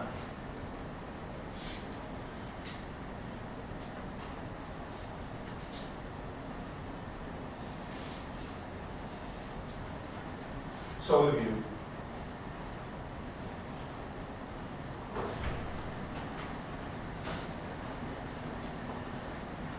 if if you made a statement that said you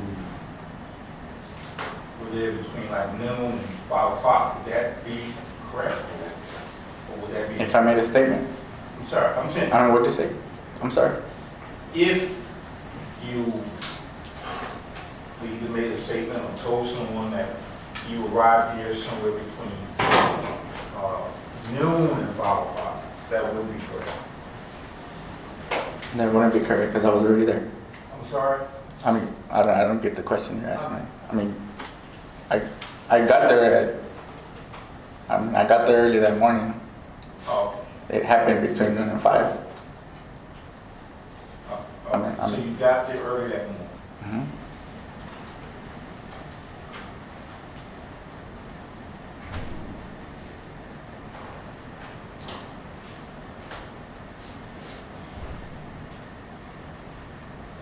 So your testimony here on the oath would be before 10. Your statement this today Mm-hmm. on the oath would be that you arrived at the house before 10 o'clock in the morning. Right. Of course, it was. Yep.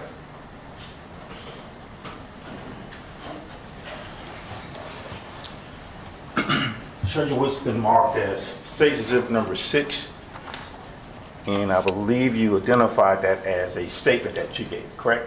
Correct.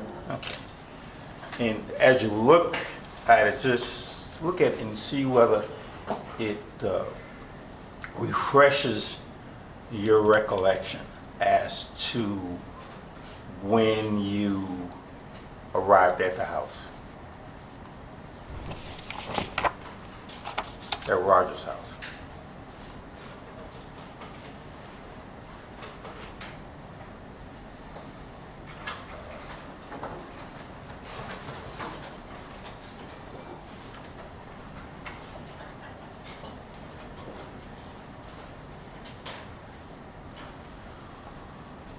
It's okay.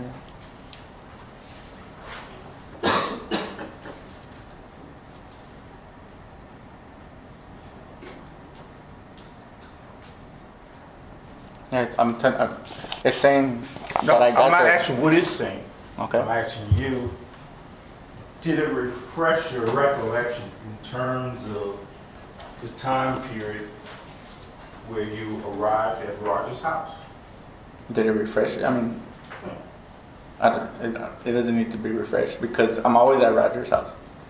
So you live So there? I don't live there. Oh, I always go over there. So I don't know. I would get there. fine. Okay. Well, my question is not what you always do. My question is, what did you do on this occasion? On that occasion, like I was trying to get to that. I'm there, I leave, and I come back. That day, I was with my dad when I came back to Rogers. I'm always leaving and going all the time. So you're just leaving and going to Roger's house? And it's because, 24 hours a day? I mean, not 24 hours a day. I'm there for a long period and then I leave. This day that you're talking about? Right. Actually, when you to refresh your recollection, what time approximately did you get to the house that particular day? Okay, I was there in the morning. I don't know the exact time. That's why I was telling you. I leave, and when I went back with my dad, Hang on just a second. All cell phones off, please. when I went back, I had my dad with me. Yeah, and he's my dad is practically always with me. I work with him. He's always with me, and he was there, and that's when all that happened. So, in your statement that you gave to the police, did you indicate anywhere in that statement that you were at the house earlier, you left, and then you came back? Oh no, I didn't put it You on didn't here. put that No, on. I didn't.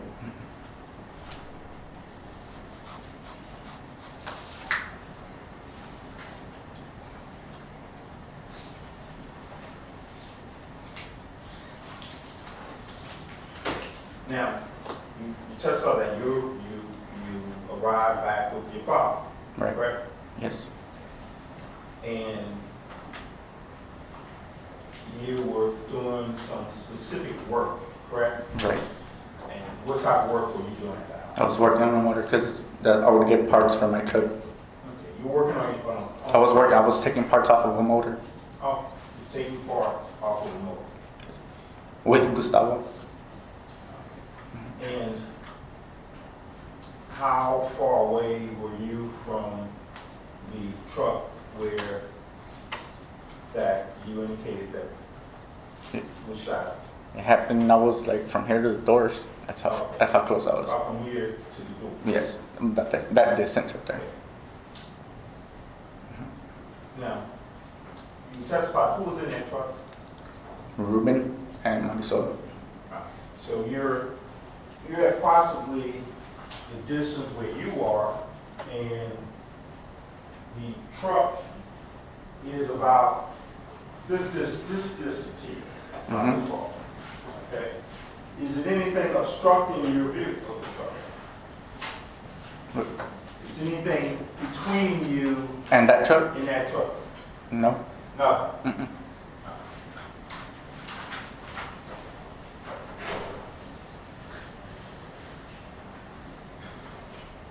Do you know whether anybody was in that truck? Who was in charge of the truck? Who was what? Yeah, who was in, could you determine on that distance, who was actually inside the truck? Yeah. Who? Ruben and Marisol. Okay. Could you determine what they were doing inside the truck?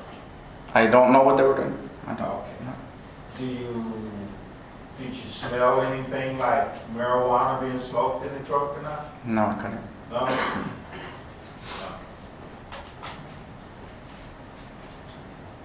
Could you determine where they were seated inside the truck? No, I don't know because that truck, that vehicle is the front seats, a middle seat, and then there's space in the back, so I couldn't see You couldn't see. the part of the truck that we're in.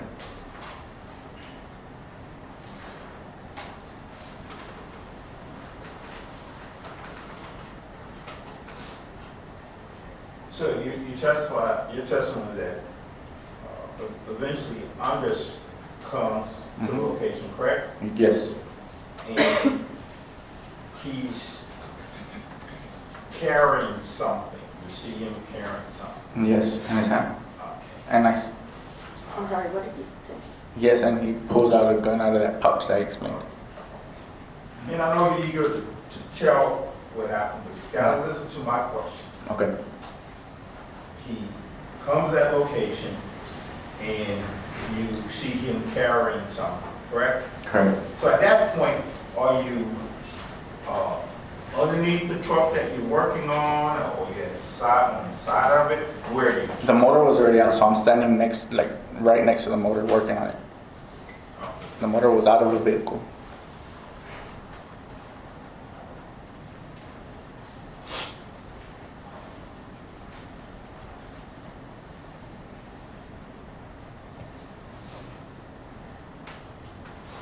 And your testimony is that you heard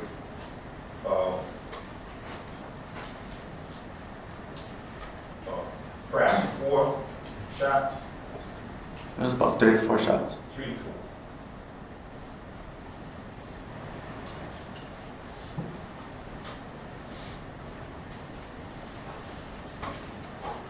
Now, when you heard the 3 to 4 shots, you moved towards the vehicle where the shooting was? Did you move away from it?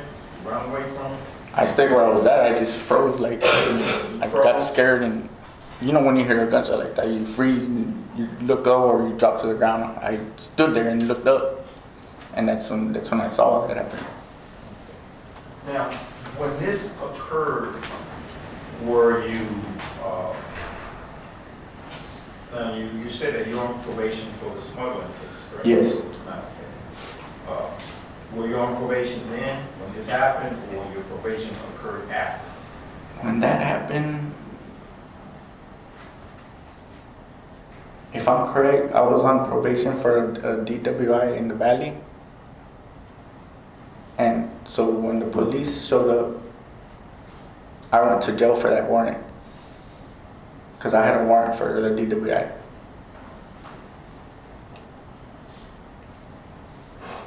So you said when the police showed up, A month later. a month later? Yeah. Okay. And they show up and you speak to them for a little while and you're taken to jail? Mm-hmm. Yes.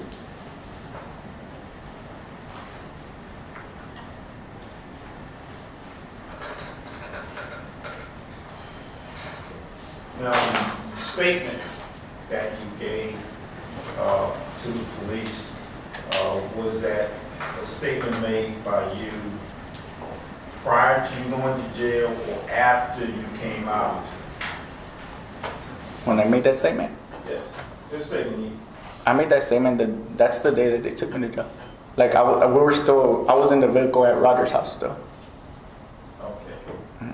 All right. So when you made this statement, this was the same time day that they took you to jail? Mm-hmm. Okay. Yes. So did you make a statement first, then you take you to jail, or did you go to jail first and make the statement later on once you got it? I made the statement in the vehicle at Rogers, and then I went to jail.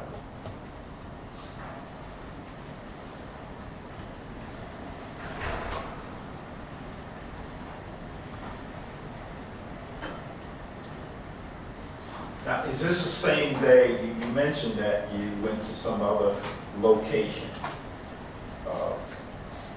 When I made the statement, Correct. it's not the Go to same. another location or not? It's not the same day. Oh.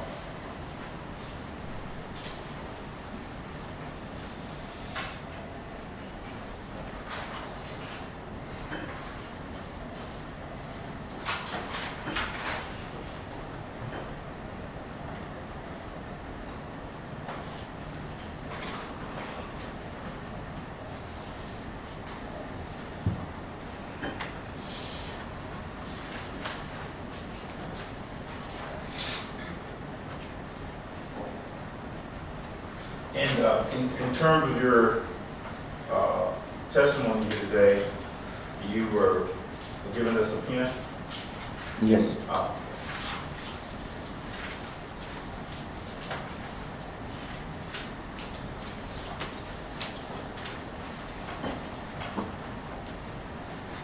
And there was no,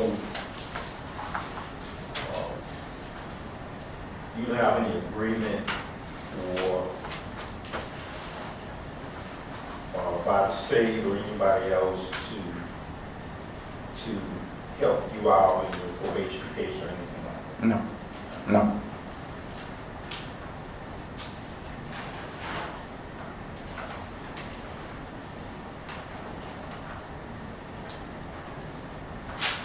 Okay. Nate? Really for your art. You testified that you saw the defendant take a gun out of that brown tan satchel. Yes. Now, you also testified you were some distance away. Yes. Were you able to get a decent look at that firearm? It looked like a chrome. Like a chrome? All right, did you see what color it was? No, chrome, that's the color. Oh, like chrome. Chrome. I got it, sorry. Yeah. I misunderstood. So, like shiny chrome. Shiny chrome, yeah. Okay, was it big or small? It was small. A small chrome pistol. Yeah. The gun didn't even sound loud. It sounded like a small gun. Sounded like small caliber? Okay. Nothing further, right?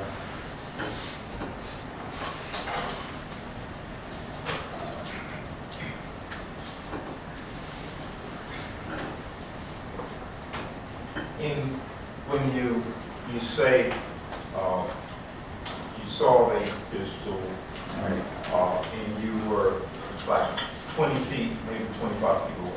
Right. Yes.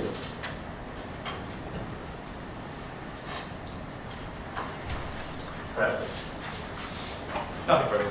Hernandez? Thank you very much. You take care of yourself now. Stay well, all right? Yes, sir. That's the Mr. Hernandez piece. Yes.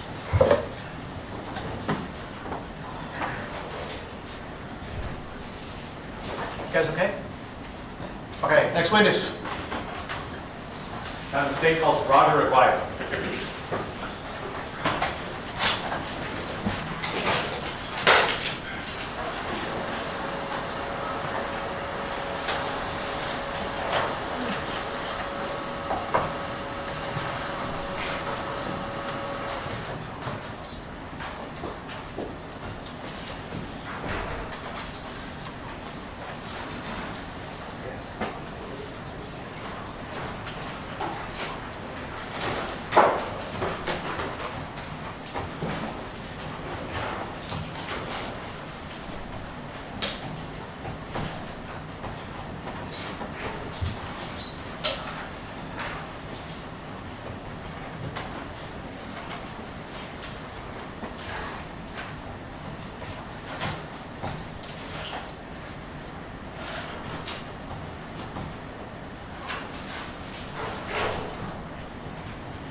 Right up here, sir, please. In this chair right next to me.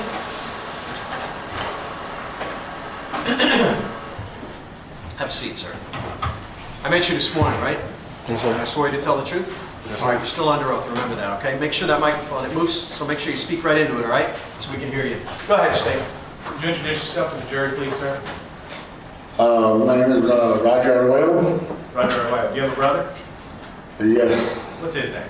Ruben Arguello. Do the two of you live together? Yes, we do. Where do you live?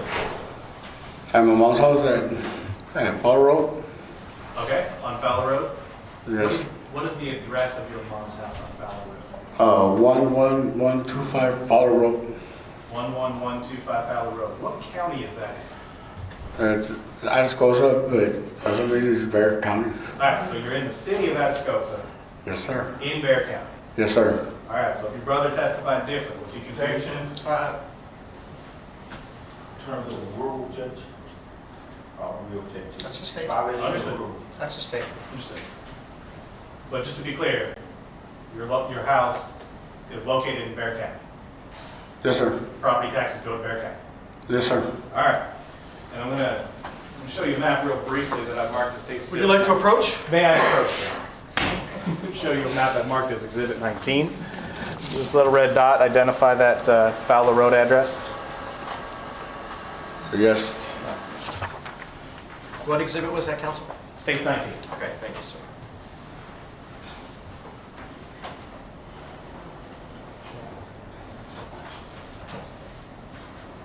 All right, does this map fairly accurately depict the location of your house within the state of Texas and within Bexar County?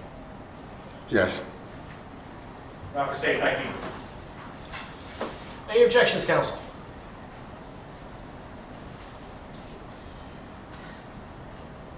I'd like to take the witness over that. Go ahead. Sir, with reference to state exhibit number 19, have you seen this document before? No, it's right now. I'm sorry, It says right now? just right now. Yeah. You didn't prepare this. No? No, you didn't make this document. No, I didn't. Well, let me proceed. If I may. You say you don't think so, so I just want you to look at it. It's exhibit number 19. Did you prepare it? Did you prepare that document? Okay, I don't know what you mean by prepared document, man. I don't know. Did you what make mean. it, that document? No, I didn't make the document. Okay, you didn't make it. No, I didn't. Have you seen this other than when the state just showed it to you? Have you seen it before? No. Okay. Now there's a dot on this document. Well, where I live at says Addis goes up, but for Bear County, it's all confusing, man. It's all confusing, right? Yeah, it's all confusing. It's Addis goes up, but it's Bear County. That's it. Okay. There's nothing more So than this. when this exhibit was shown to you, and you testified that this dot represents where you live, you can't tell where you live based on this dot on this page, right? Well, yeah, because this is Von Army and then this is Lido. I live Can between. you tell? I live where between your Von Army and house- Lido. Let me ask you a question. Can you tell, based on this document, where your house is? It's not gonna point exactly where I live at, Oh, man. no. Okay, just listen to the question. Okay. Can you determine, based on this document, exactly where your house is? No. No. Yes. No. But it's close by, I guess. I'm sorry? It's close, I guess. Yeah, we're gonna check tonight. Let me see it.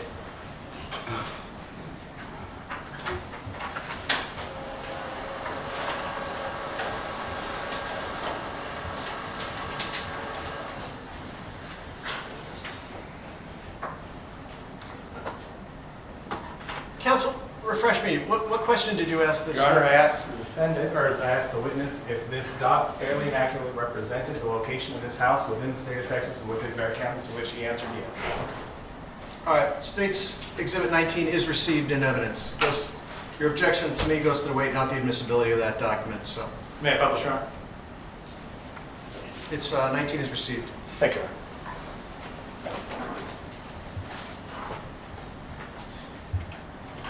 As you testified earlier, you referenced Lytle and Van Orman, correct? Yes, sir. All right, and does this show where your house is between those two cities? Objection leading. You'll Yes. lead your witness, it's sustained. Does this map show where your house is in Bexar County? Yes.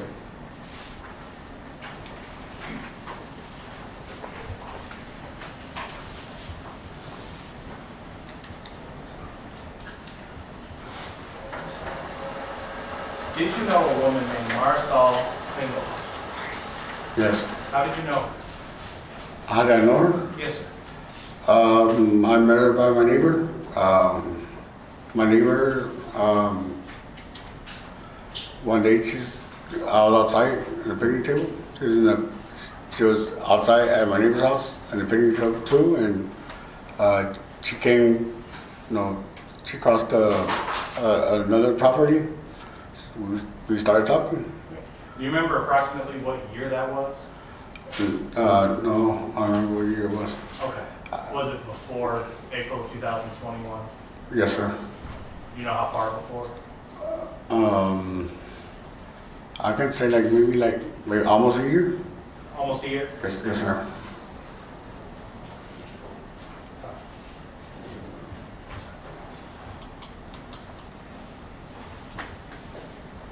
I'm going to show you a photo I've marked as State's Exhibit 1. Who does this photograph depict? Marisol? The Marisol Klingelhofer? Yes, sir. Does this fairly and accurately depict what Marisol Klingelhofer looked like at the time you knew her? Yes, sir.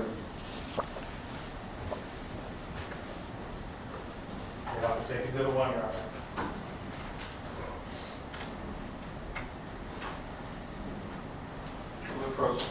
Jim?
once again, as I asked you, is this a photograph of Marisol Cleveland? Yes, sir.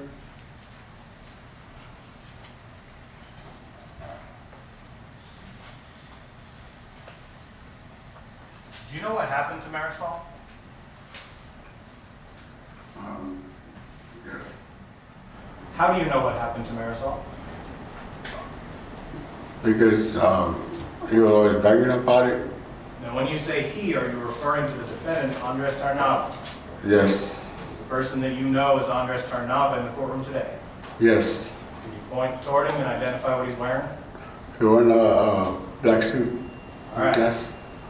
When you say he was always bragging about it, what is the it you're referring to? He would tell me, "You don't think I would do it, right? You think I would do it, right?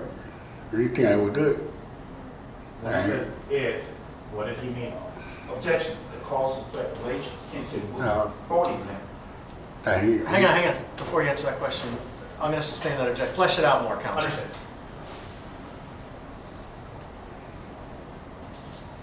When was he telling you, you didn't think I would do it? Yes. Was it shortly after April of 2020? It was after. It was after that. You're overruled. Now, the reason I'm saying April of 2021, actually, Hang on. No. There's no question.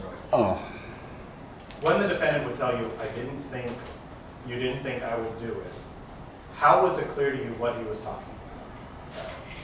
that he didn't murder her, kill her. Okay. Were you talking about that event when you said you didn't think he would do it? No, he was just saying. Just out of nowhere. No, because we were just talking about something else, and he would say, "You think I would do it, right? You think I would do it?" So how was it clear to you what he was talking about? Because he already had murdered her when he would say that, and he would say it like real loud where everybody can hear. Who's everybody? Like whoever was around, like the neighborhood. Because where I live at, we don't have no friends, no prior friends, nothing. So everybody's like, you can just see everything. Like I can see my neighbors. Like, I can yell at him like, "Hey, what's up?" Whatever. You know what I mean? Just, Okay. he would just Now- say it loud. Did you see personally the defendant kill Marisol? No, because I was asleep. You were asleep. Yes, when that happened. Okay. And did you wake up that day after it happened? My sister woke me up. Who woke you up? My sister. Your sister. And what was your sister's emotional state at the time? When she woke me up, and from the expression of her face, she was scared. Was she calm or was she agitated? No, she was kind of like not calm and not like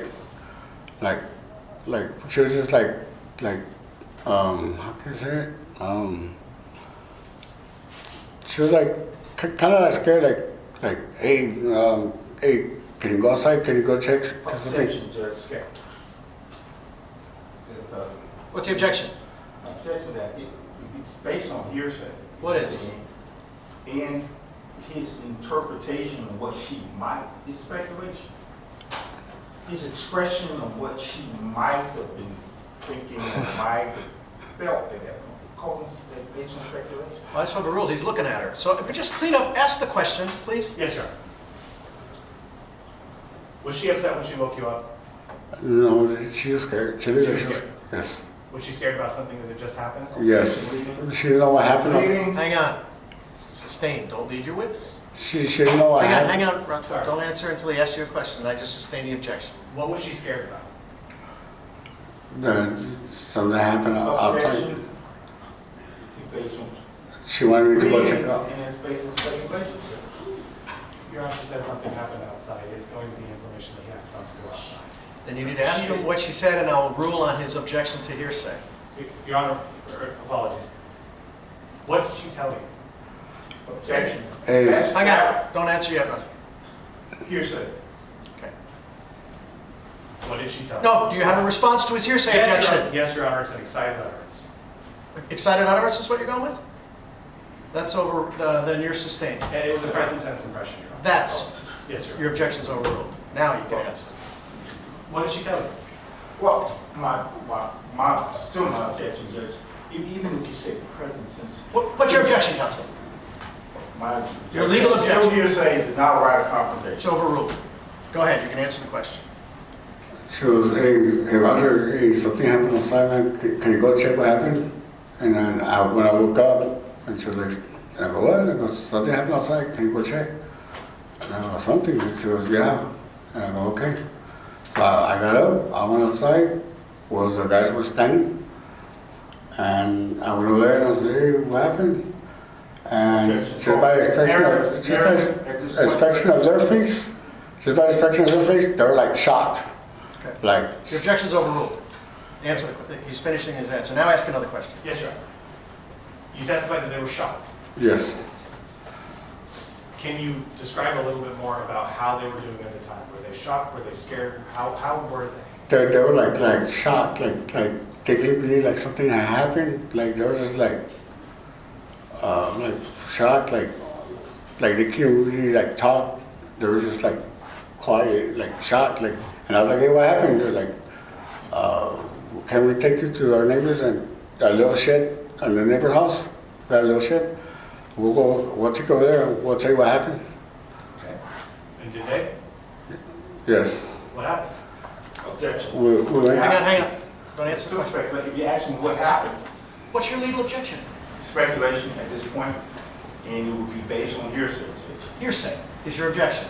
That is sustained. They can speak for themselves. Yes, Your Honor.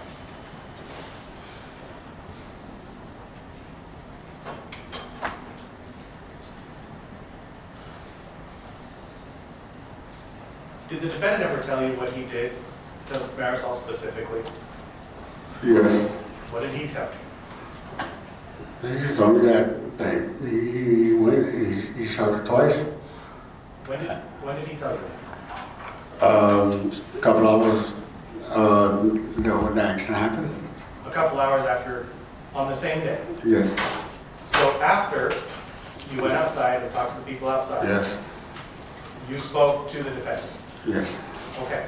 Did you speak to him at your house or at his house? No, we split at my neighbor's house. Me, when I went to go find out, the two guys that were standing there, well, the son and the father took me to the little shed, and And don't say what they told you at the little shed.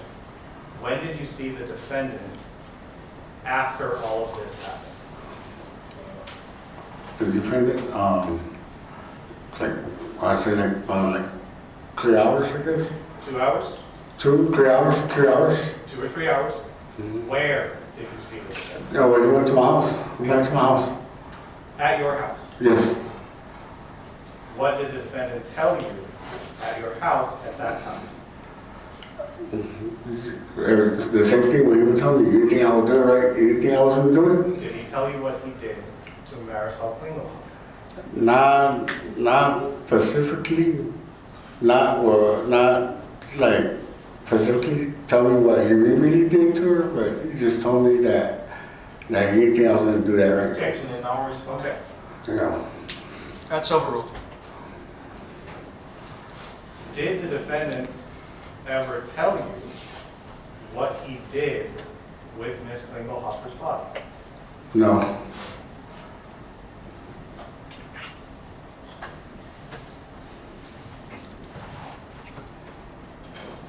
Did the defendant ever threaten you not to tell anyone or go to the police? Yes. What did he tell you? That if I would call the police, whatever, it was killing me and my family. When did he tell you that? Well, the next day, or I really don't remember, but it was just a day he just told me, and that's why I never left from my house, because I have nephews living there. My sister and my mom, So I was scared, I As a witness.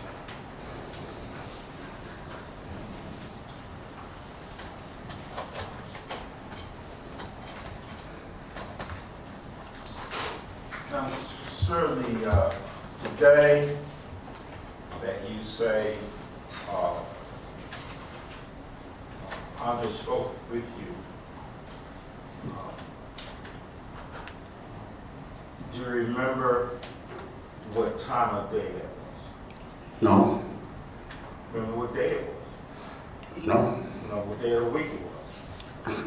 no. I don't even know what time I fell asleep. I don't even know what time I woke up. I don't know what time my sister woke me up. I ain't paying attention to all that.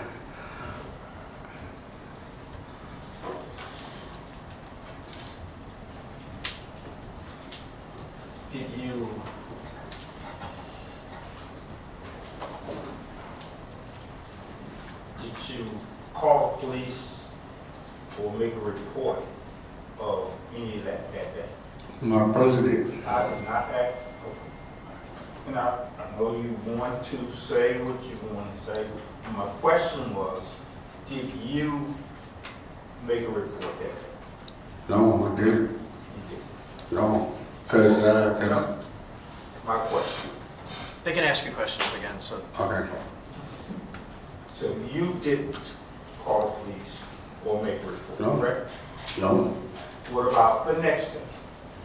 Did you call the police or make a report? no, What about within that week? Did you call the police and make a report? no.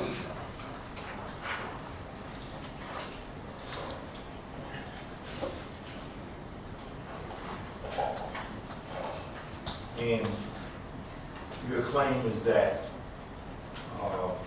there was a threat made to you, correct? Yeah, And when that happened, did you call the police or report it? well, when he claimed me, Yes, did I call the police and report? yes. I did it, my brother did. Well, I'm sorry, what was that? My brother's the one that called the police. But it wasn't, but my question to you, did I ask you what your brother did? no, I did not report it. All right, you gotta answer my question. Okay, Question was, did you make a report?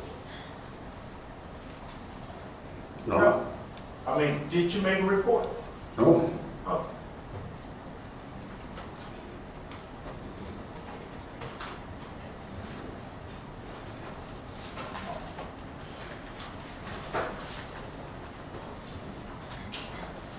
Did you ever make any type of written statement to the police in this case? no,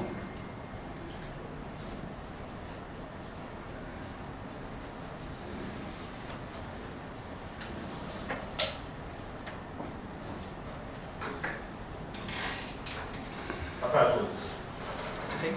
No. Take it? No more Okay. questions. All right, thank you very much, sir. You take care of yourself, all right? Stay well. all right, thank you. Okay, the witness speaks. Excuse yourself. Yeah.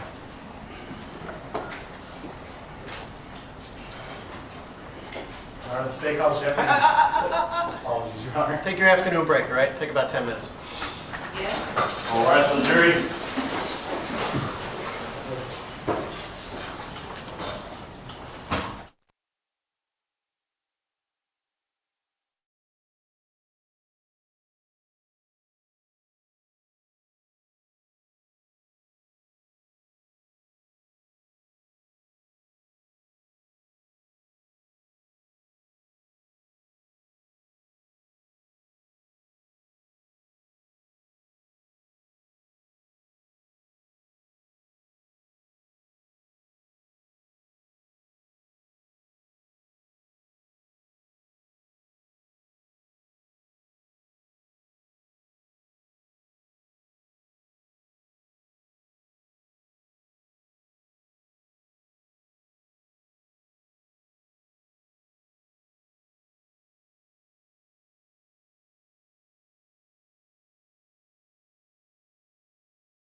All right, have a seat, everybody. All right, go ahead, state.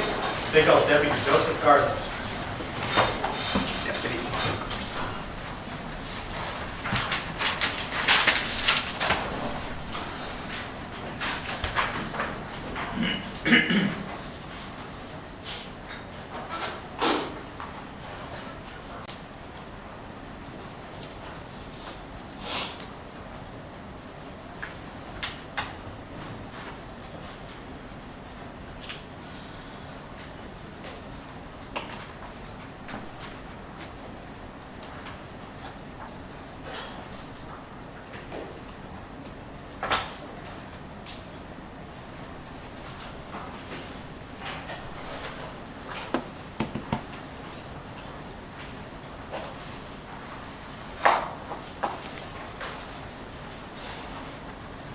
Have a seat up here.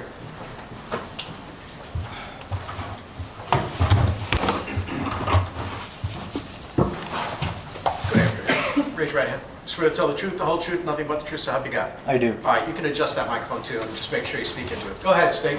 Yes, Your Honor. Would you introduce yourself to the jury, please? Joseph Garza, What do you do for a living? work for the Bexar County Sheriff's Office, What is your current job with the Bexar County Sheriff's Office? gang unit deputy, What'd you do? Well, how long have you been in the game? 3 years. What'd you do before that? Patrol, How long were you patrol deputy? 3.5 years, So that's 6.5 years total? and then 3.5 in the jail, so right. 10 total. So 10 total years here in Bexar County. Are you a licensed peace officer? Yes, sir. And were you a licensed peace officer working with the Bexar County Sheriff's Office on May 27, 2021? Yes, sir. On that date, were you told to be on the lookout for anything specific? Yes, sir. Tell the jury how that call came in and what you were told to be on the lookout for. We were told to look out for a maroon vehicle. And who told you that?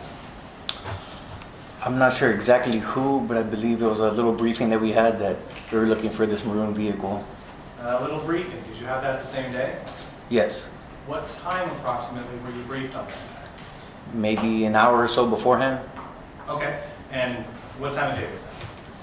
I'm not sure. If I could revert to the report? Absolutely. Do you have a copy? No, sir. All right. May I approach the witness, Your Honor? Yeah. Showing you what I have marked here, states 9. Is that a copy of the report you prepared on May 27, 2021? Correct. But do you have the front page of the whole thing? Because it was an hour beforehand of the initial stop. That's when I wrote the report. Oh, okay. One moment.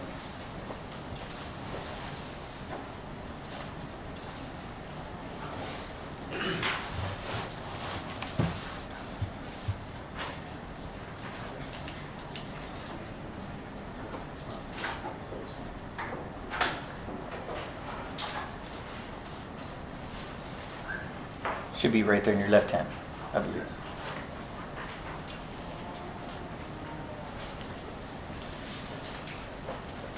Will be this for your incident summary, sir? Yes, sir. Okay. All right. Were these reports prepared by you on that day? Yes, sir. Would it assist you in your testimony today to refer to them to refresh your memory as required? Yes. I would ask you not to read directly from them, sir. But you take a moment to look at that report. Yes, sir. All right. And do you recall approximately what time that briefing was? I believe about 4:30. 4:30 in the afternoon. Yes, sir. Any questions, witness? Yes. I'm going to cover this one from you and leave you.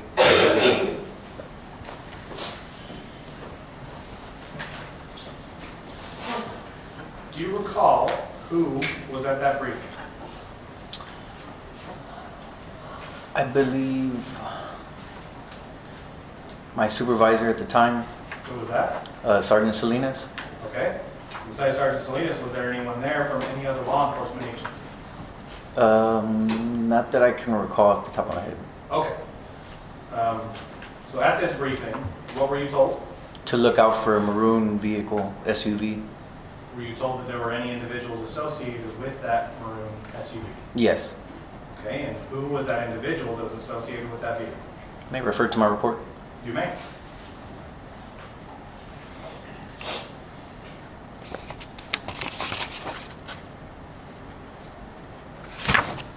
gonna be Andres Pettis. Andres. Would you refer to your report one more time and see if that's a hyphenated name? Andres Tarnava Pettis. No. Okay. So what you had at the time was to look for Andres Tarnava Pettis associated with a maroon GMC. Correct. All right. So did you ever see that vehicle? Yes, sir. Where did you see it?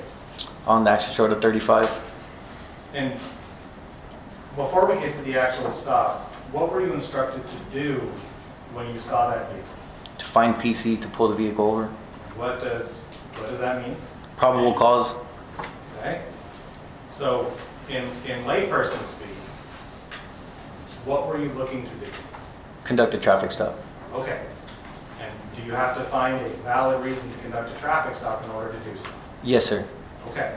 But when you saw that vehicle driving down the access road of I-35, did you see a valid reason to conduct a traffic stop? Yes, sir. What was that reason?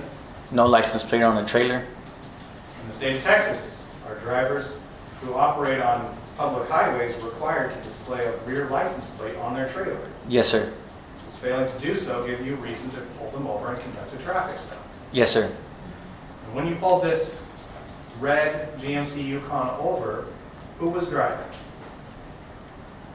The defendant, Andres Tarnava Pettis. Is the individual that was driving that red GMC Yukon in the courtroom today? Yes, sir. Could you please point to where he's sitting and identify him by a piece of clothing? He's gonna wear the black jacket with the striped white and blue striped shirt. Okay, so you saw the defendant on that day on May 27, 2021. Yes, sir.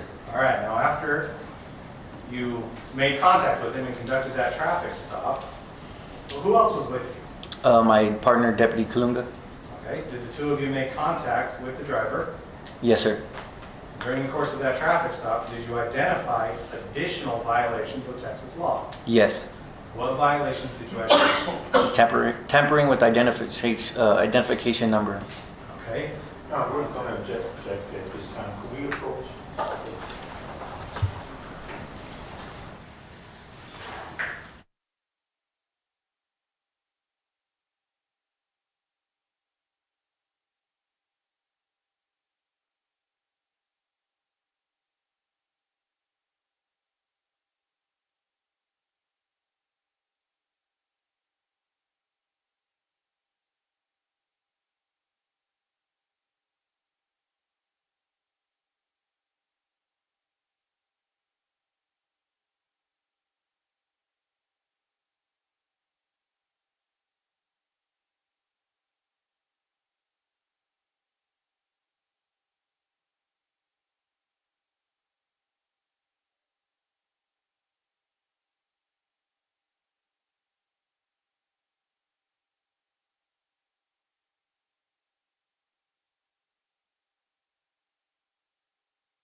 may I approach the witness shot? Yeah.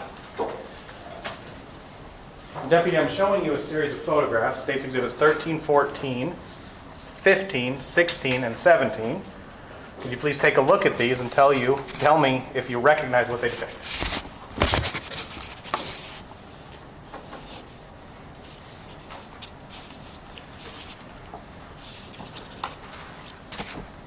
Yes, sir. The vehicle the defendant was driving. Okay, and do these fairly and accurately depict the vehicle at the time you conducted this traffic stop that we've been talking about? Yes, sir. Let's stay out for State's Exhibits 13, 14, 15, 16, and 17.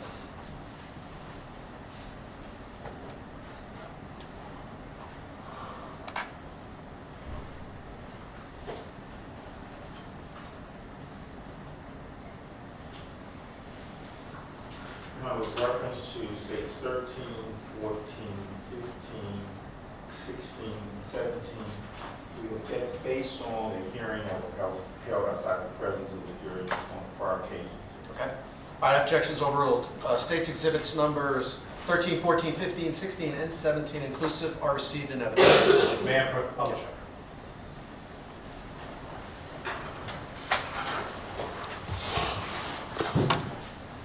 I'm here on States 13. Tell the jury what we see. The maroon vehicle that the defendant was driving. In States 14, what is this? The vehicle the defendant was driving. Okay. Is this from a different angle? Yes, sir, different angle. States 15. The vehicle and the trailer. State 16. The vehicle and the trailer. Finally, State 17. The trailer from the rear. Understood.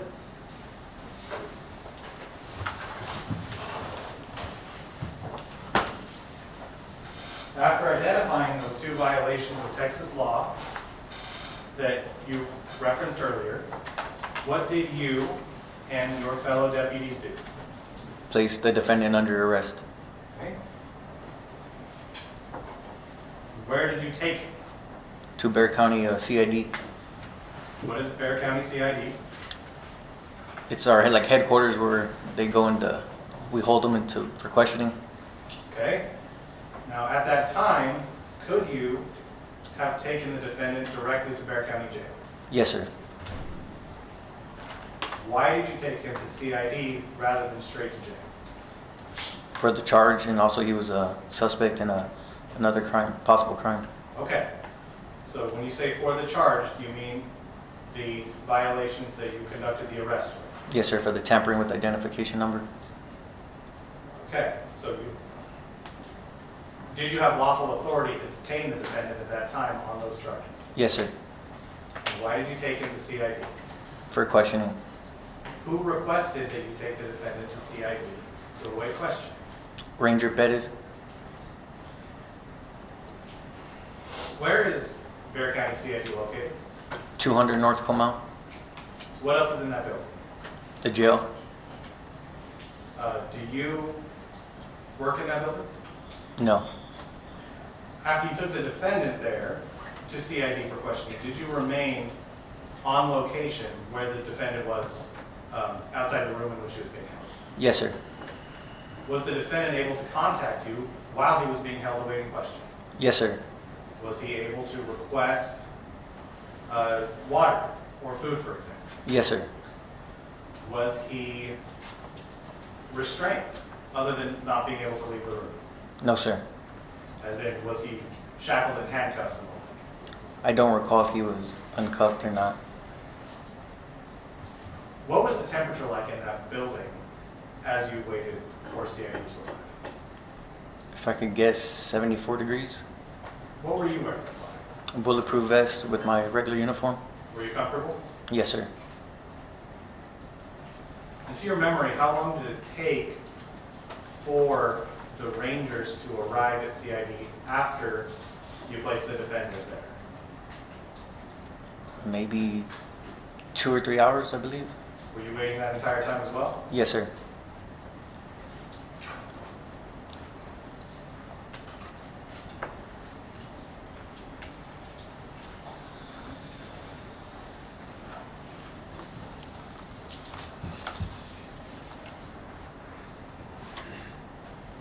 As a witness, Your Honor. All right, defense.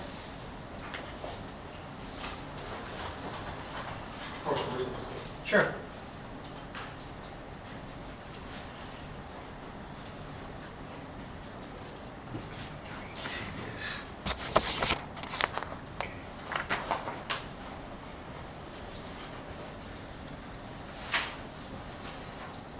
Officer, is this your full report? Yes, sir.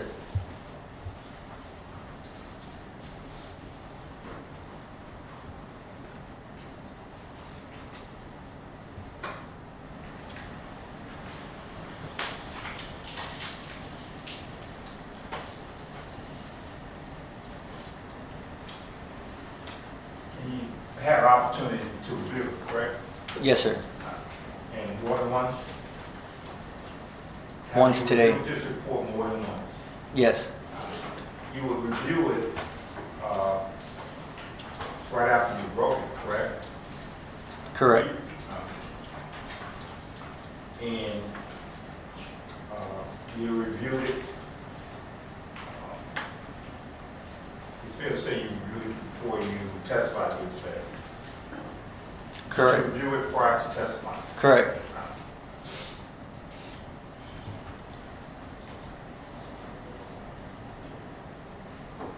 Now, it's fair to say that your involvement in the case started on May 27th, 2021? I don't recall the exact date. Would it be fair to say it commenced or started the same date that you wrote this report? Yes, sir. Okay.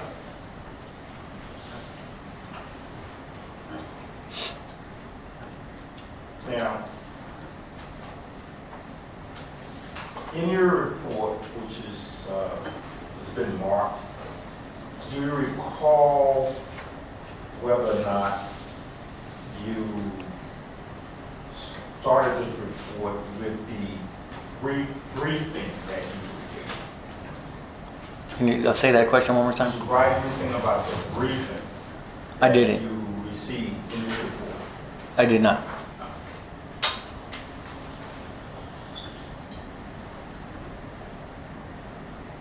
Now, you're a peace officer, licensed peace officer, correct? Correct. Yeah, you have to go to the academy and you take. I'm courses. sorry, could you repeat You have to that? go to the academy before you become a peace officer, correct? Correct. And you take courses or classes with reference to report writing, correct? Correct. And it's fair to say that you spend quite a bit of time with report writing based on the fact that sometimes you have to use this report to refresh your recollections even 2, 3, 4 years after an incident, correct? Correct. So in this case, it's fair to say that your report makes no mention about the briefing that you had earlier on this case. Correct. Correct. Now, do you recall where that briefing occurred? I believe it's off of 35 and 1604 gas station.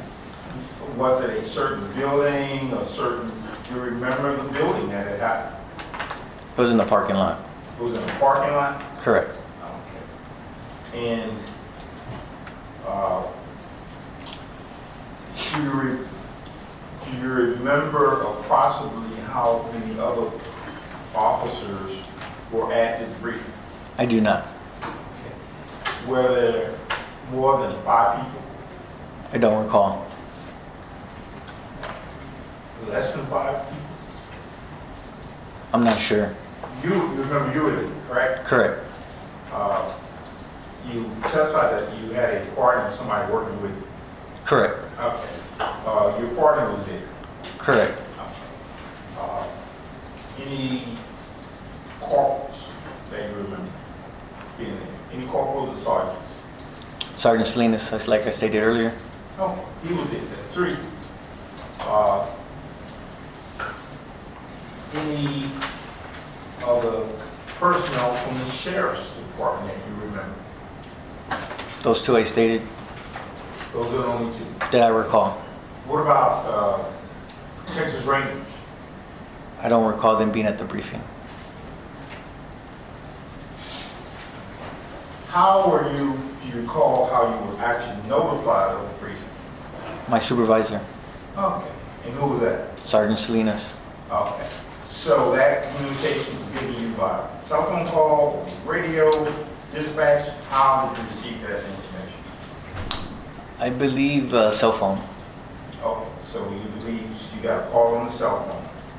Correct. From the sergeant? Correct.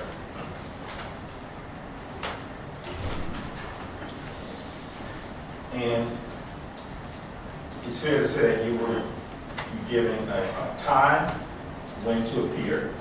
Is that fair to say? I believe we got called in that day. I'm sorry? We got called in, When you say call in, is that inferring that you were off that day? not necessarily off, but not my regular duty hours. Oh, okay. So, did you get called in earlier than you would normally be working that day, or was it after your hours that you would be relieved of your duties to go home? Early. Okay, so you got called in early. Is that something that, being called in early for a certain task, is that something that happens all the time? In my unit, yes. So there was nothing unusual about being called in early? No.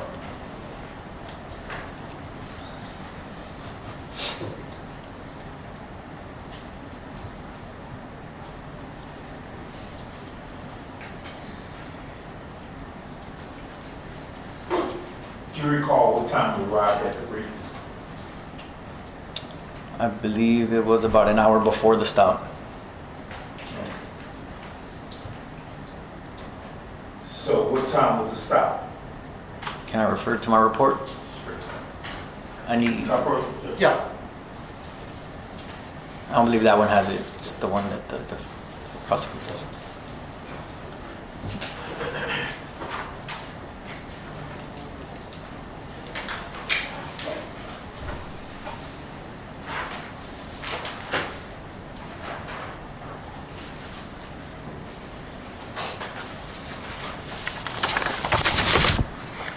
To see whether it refreshes your recollection.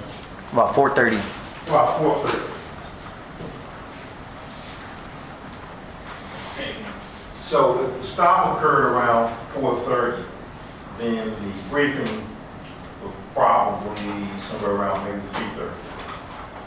No, the stop was at 5:36. Okay. The briefing's at 4:30. Okay, briefing was at 4:30, stop was around 5:30. Correct. Correct.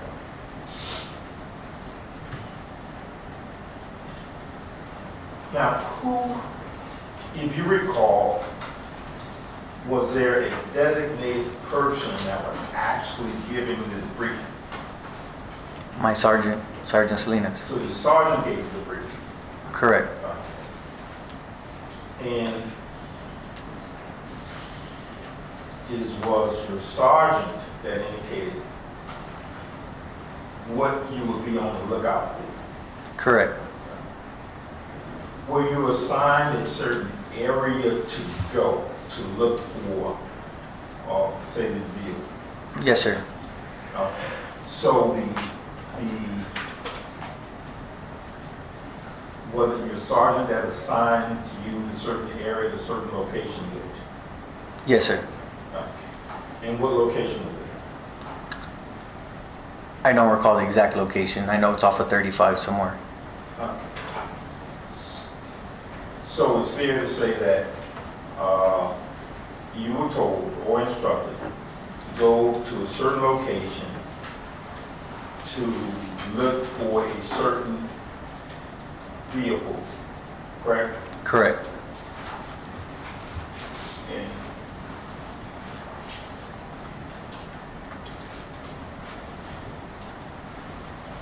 And I believe your testimony was that you were instructed by, was it your sergeant, to find probable cause? I believe every traffic stop we find probable cause. Well, my question to you, or was it your testimony earlier that your sergeant instructed you with reference to this vehicle to find probable cause? Correct. Correct.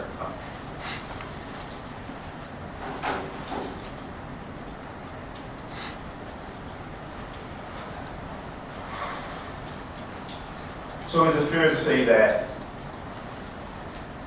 in terms of being part of your instruction was to locate the vehicle if you saw it, Correct. correct? And then,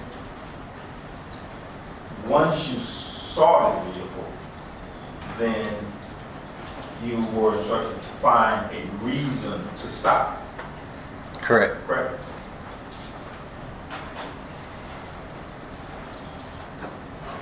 Now, that type of instruction in terms of stopping the vehicle, is that the way you're trained in the academy to locate a vehicle first and then find a reason to stop it? Is that how you're taught in the academy? In this situation, No, my question to you, is that how you're instructed in the academy to locate a vehicle and then find a reason to stop it? no.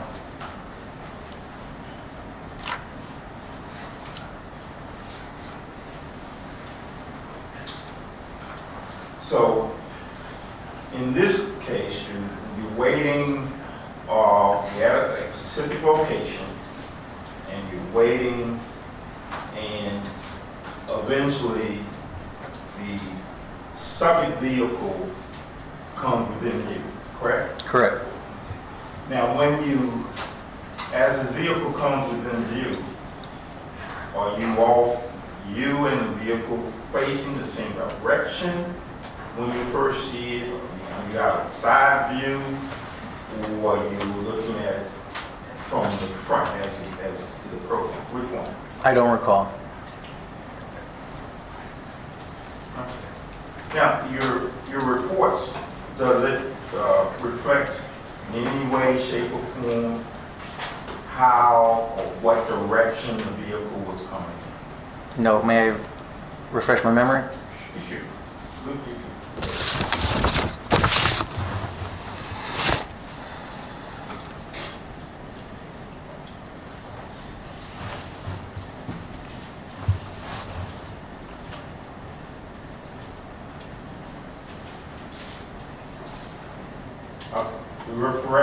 Did it refresh your recollection? A little bit. Okay. So, directions, were you all in the same direction, or was the vehicle coming towards you when you first saw it? It didn't specify my report. I don't recall. You know? Okay.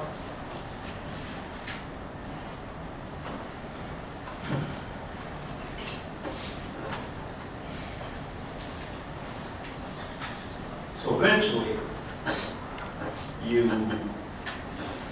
stop the vehicle, correct? Correct, sir. And you're in the vehicle with your partner? Yes, sir. Okay, what's your partner's name? Deputy Kalunga.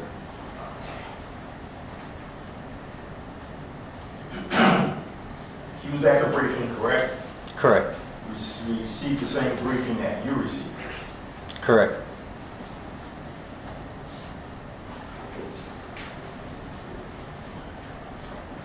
So,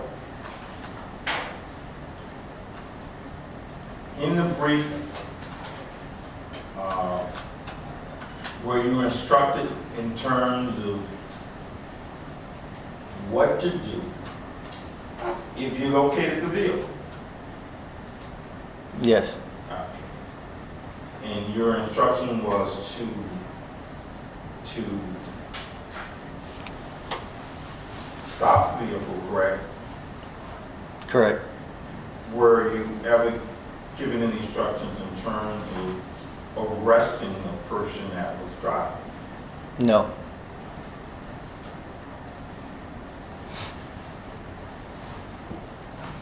Ever giving instructions with reference that if there was an infraction that was arrestable, that you should arrest him? Yes.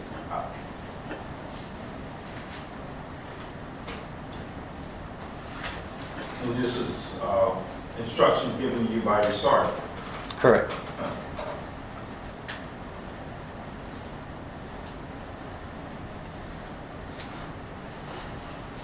Any instructions by your sergeant or anybody else in terms of if there was an arrestable infraction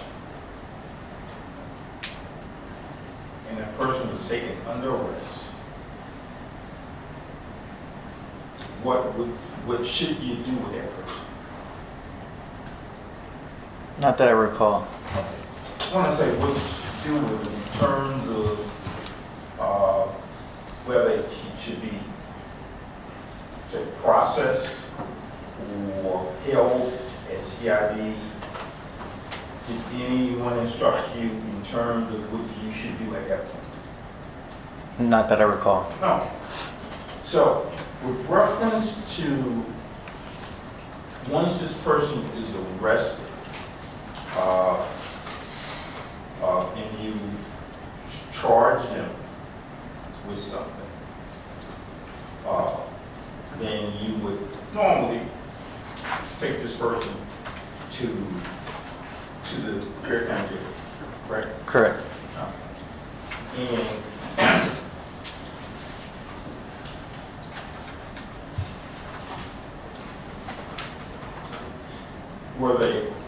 did someone give you different instructions, not to just take them to the Fair County Jail, but to take them to somewhere specific in the jail other than just booking? To see, what was the question? Sorry. Were you instructed to take my client to somewhere else other than just to have him booked into the jail? Yes. Okay. Who gave you those instructions? I do not recall. When were those instructions given to you? After he was placed under arrest. So he was arrested, and do you recall that if you testified that you received some instructions, was it instructions that were given to you personal by someone that came out to the scene, or was it something that was given to you over your radio or call on the cell phone? I don't recall. You don't remember? No, sir. Now, once you and your partner stopped my client's vehicle, were other officers called out to the scene? I believe they just showed up. No. I'm sorry? No. No. Anybody else, like Texas Rangers, anybody else show up at the scene? Or where the car was stopped on side? Yes. No. Did you call them to alert them that you had stopped this vehicle or had somebody in custody, or they just happened to be passing by the roadway? They showed up. They showed up. You didn't call. Not that I recall. You could have. You just don't remember. Not that I recall.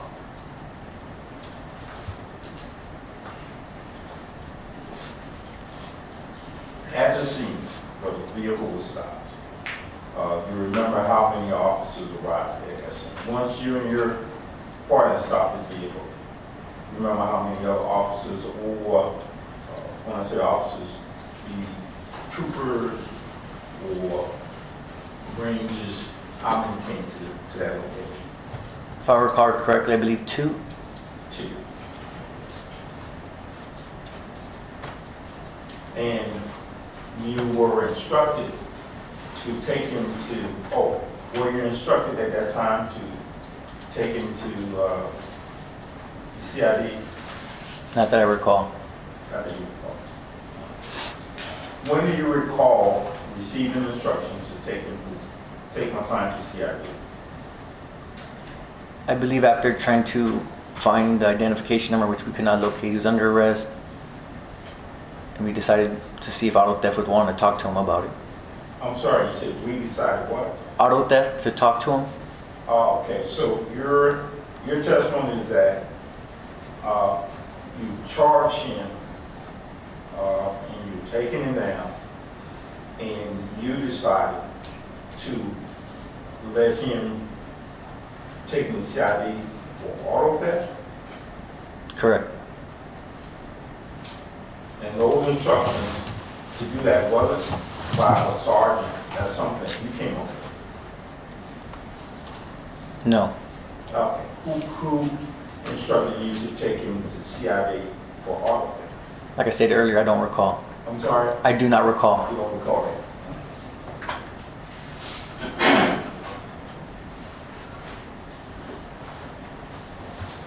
So, did you transport my client? Yes, sir. Okay. And when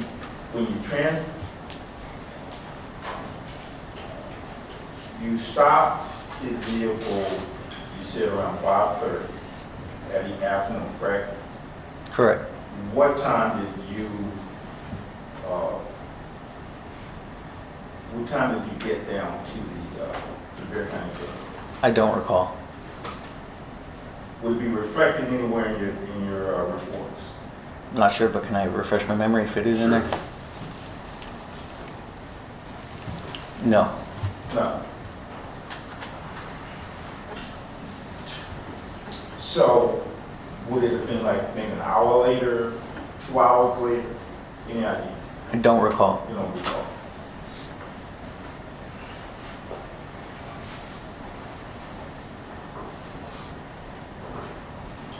So, you take my client down to the jail, and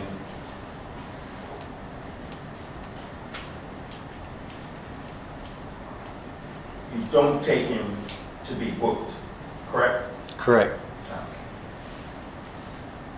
And that's a decision you said that you made, not to book him, but to take him to CID. I don't recall saying that. Oh. You took him when he got to the jail. Did you take him to be booked? No. What did you do? We went to CID. Okay. Did you at that point make arrangement with some detective in CID to talk to him? I don't recall. You don't recall it? No, sir. Is that reflected in your report? Not that I recall. Can I check? Sure.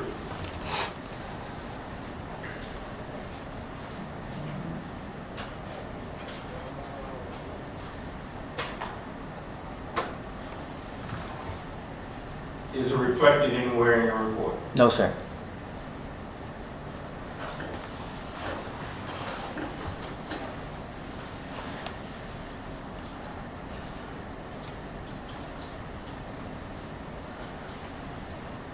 Once you arrive at CID, it's fair to say that during the transportation part of it, my client, he's in handcuffs, correct? Correct. And once he gets into the jail where you are, he's not free to leave, correct? Correct. He's still in handcuffs, correct? Correct. So, at that point, is he placed into a room? Yes, sir. Okay. And that's one of the CID interview rooms? Yes, sir. Now, once he's placed in the CID interview room, at this point, do you call the detectives from RFF to talk to him? No, I met with the sergeant down there. Okay, you met with what sergeant? Sergeant Mahan. Okay, and what division is he a part of? Homicide. Okay. So your testimony is that you took him to CID to have an interview by a auto theft detective, correct? Correct. But that doesn't happen, or does that happen? No. No. But you do recall talking to a homicide detective, correct? Sergeant. Sorry, correct? Correct. Okay. Now, did you seek that sergeant out, or did he just kind of find you in terms of a possible interview? Can you rephrase that question? Who initiated the conversation? Did you seek that sergeant? Did you go find him, or did he find you? That was their office. The CID office? Yes, sir. Was a homicide CID office? It's in the same building at that time. It's the same building, correct? It's the same area and the same rooms? Yes, sir. Okay. So my question is that, did you seek out, you look for the sergeant, the homicide sergeant to talk to my client, or did you seek a auto theft detective to talk to him? We just ran in. He ran into me. Or he ran into you? Yes, sir. Okay. So he ran into you, and did you initiate a conversation with him, or did he initiate a conversation with you? This Initiated with me. He initiated a conversation with you. Correct.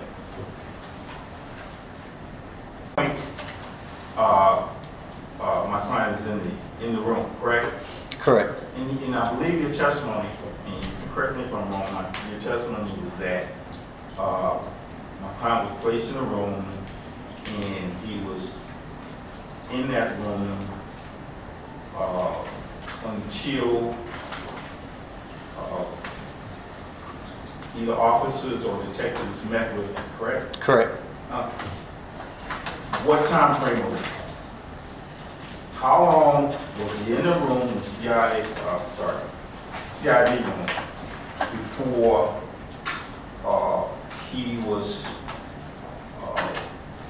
either approached or seen by detectives? What type of time frame are we talking? I don't recall the exact You don't time. recall. Is it in your notes here? No, sir. Okay. Now, this room is he free to walk out the room? No, sir. No. Okay. And was he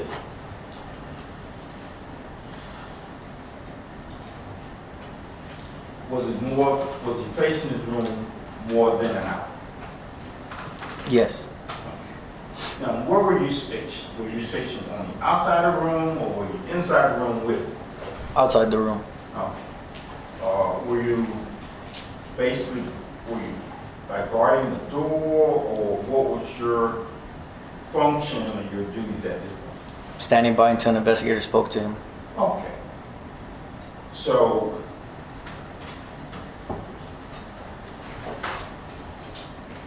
at this point, what investigators are we talking about? Are we talking about homicide investigators, or are we talking about auto theft investigators? To speak with him? I'm sorry? Is that your question? Okay. When you said you were standing by, waiting until the investigators had an opportunity to talk to you, correct? Correct. Are we talking about homicide investigators, or are we talking about the auto theft investigators? I'm not sure. It's above me. It's above you. Correct. Okay. But you testified that you brought him down, correct? And you placed him in the CID room, correct? Correct. Based on whose instructions? I don't recall. You don't recall.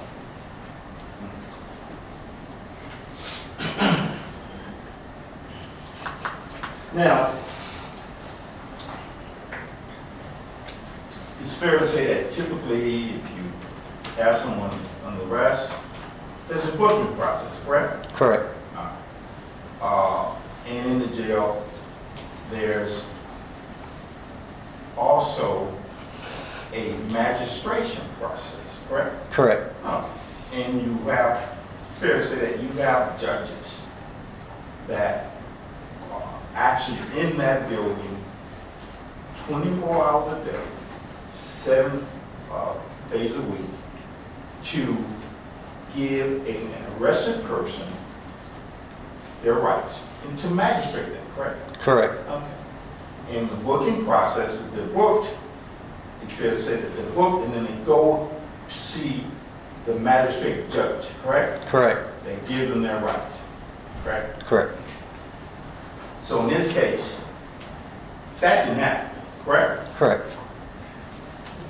Instead, you have a person locked in a room, and you said it was, what, more than an hour? What about 2 hours? More than 2 hours? Possibly. Okay. More than 3 hours? I don't recall. You don't recall. More than 4 hours. You don't recall that? Correct. Could have been 5 hours. You just don't recall. Correct. Right.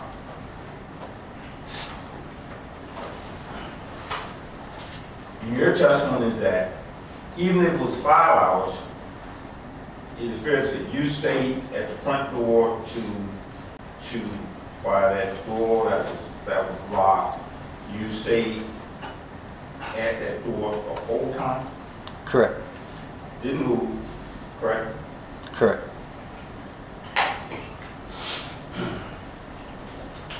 During that period of time, say it's 4 hours, 5 hours. How many times during that period of time did you check on my client? I don't recall. You don't recall that.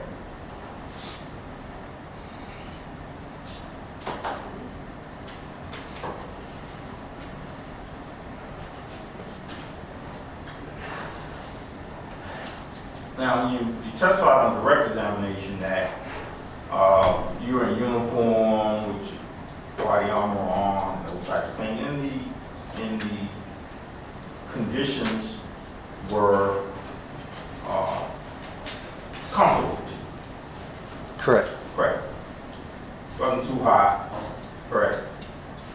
Wasn't too cold. Correct. Correct.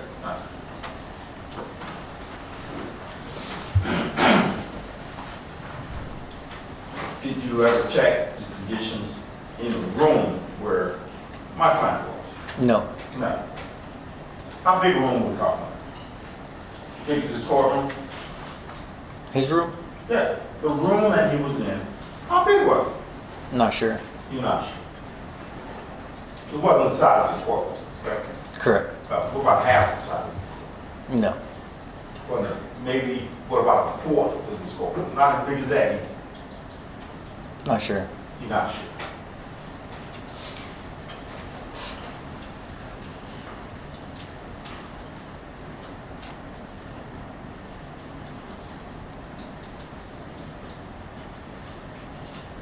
Passages.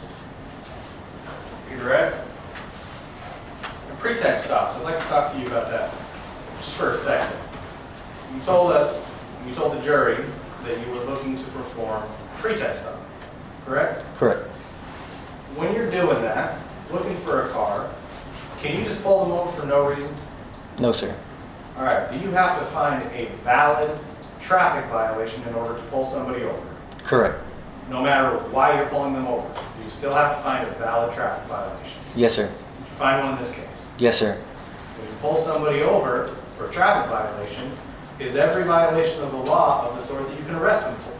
Yes, sir. Well, for example, if somebody's pulled over for doing 5 over, are you able to just arrest them and take them downtown? No. Okay. You have to find a violation that allows for an arrest before you can arrest somebody, right? Correct. Did you in this case? Yes, sir. All right. Now, you mentioned CID a number of times. What does CID stand for? CID is Criminal Investigations Division. Okay, is that the detectives? Correct. All right, and Mr. Cox made a pretty thorough line of inquiry about the potential of you going to auto theft CID rather than homicide CID, right? Correct. In this case, why did you think at the time that auto theft CID might be the appropriate detectives? Due to the crime. Okay, the nature of the charge that you arrested him for. Correct. And you didn't and it was not until, well, was Sergeant Mayhem the first individual from homicide to approach you about this individual? Correct. All right. Now, when you placed the defendant in that room in CID, did you enter the room with him? I don't recall. Okay. Did you notice anything off about the room when you opened the door and sat him down? No, sir. And you testified that you were there outside the room the entire time. Correct. If he banged on the door or needed anything or asked for anything, would you have been there? Yes, sir. Would you have answered? Yes, sir. Nothing further, Your Honor.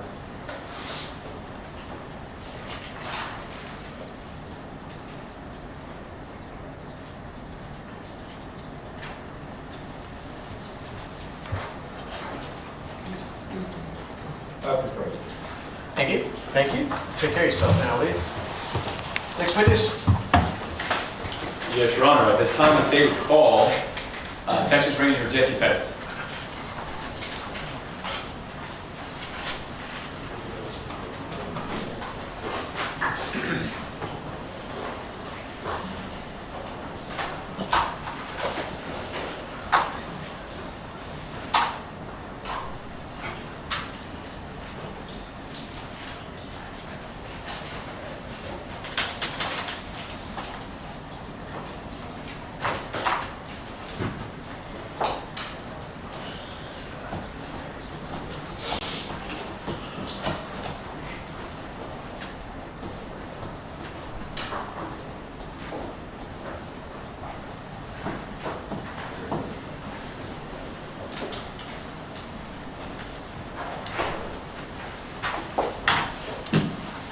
Just sit down and get comfortable first, all right? Yes, sir. All your stuff. Move some of this stuff, Judge. Let's give that to the clerk. Here you go, man.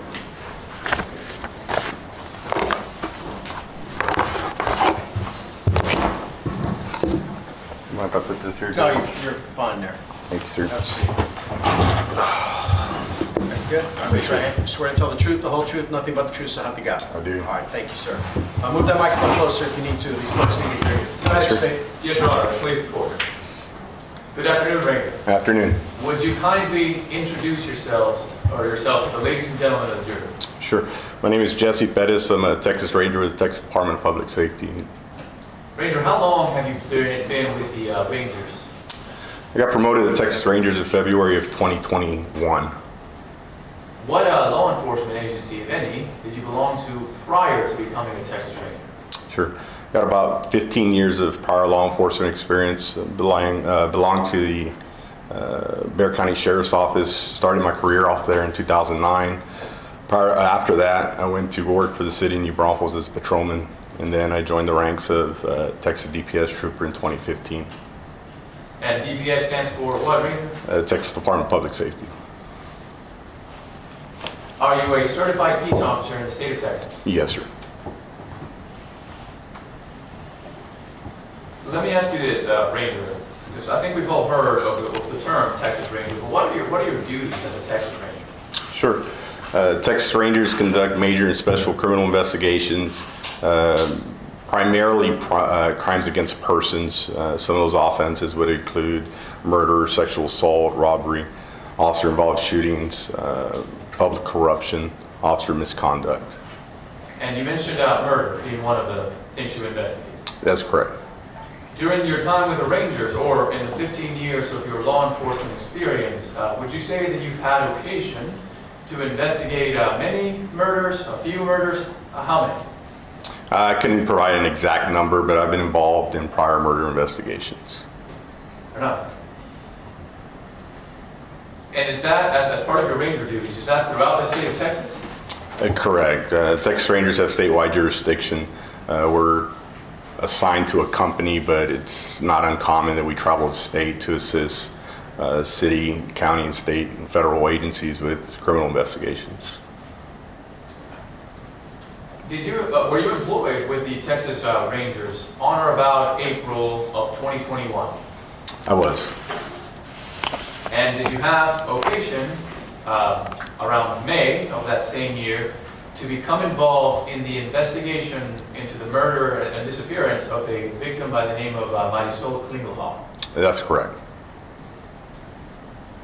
Ranger, can you sort of tell us how is it that the Rangers first became involved in this case? I believe the originating agency that originated a missing person investigation was the Bexar County Sheriff's Office. And did they forward the information up to the Rangers? So I believe the information was provided to the Ranger Division, my partner, Texas Ranger Brett Peters, and I believe they requested assistance with the investigation. Is that something that happens often? Yes, one of our primary goals is to assist other agencies with criminal investigations. So nothing unusual that would happen in this case? No, sir. You mentioned Ranger Brett Peters as your partner. Correct. Let me ask you this, Ranger Pettis. Were you the lead investigator in this case? I was not. Do you recall how you personally became involved on the case? Ranger Peters requested assistance with the investigation. And why is that? I believe basically due to the area where the investigation was being conducted, and then also I believe there was some Spanish-speaking subjects involved in a criminal investigation, and I'm a bilingual Texas Ranger and commonly requested to assist with investigations. Let's talk about the area first, Ranger Pettis. Why would you be a go-to person when we're speaking about the area where this is all alleged to have happened? Sure.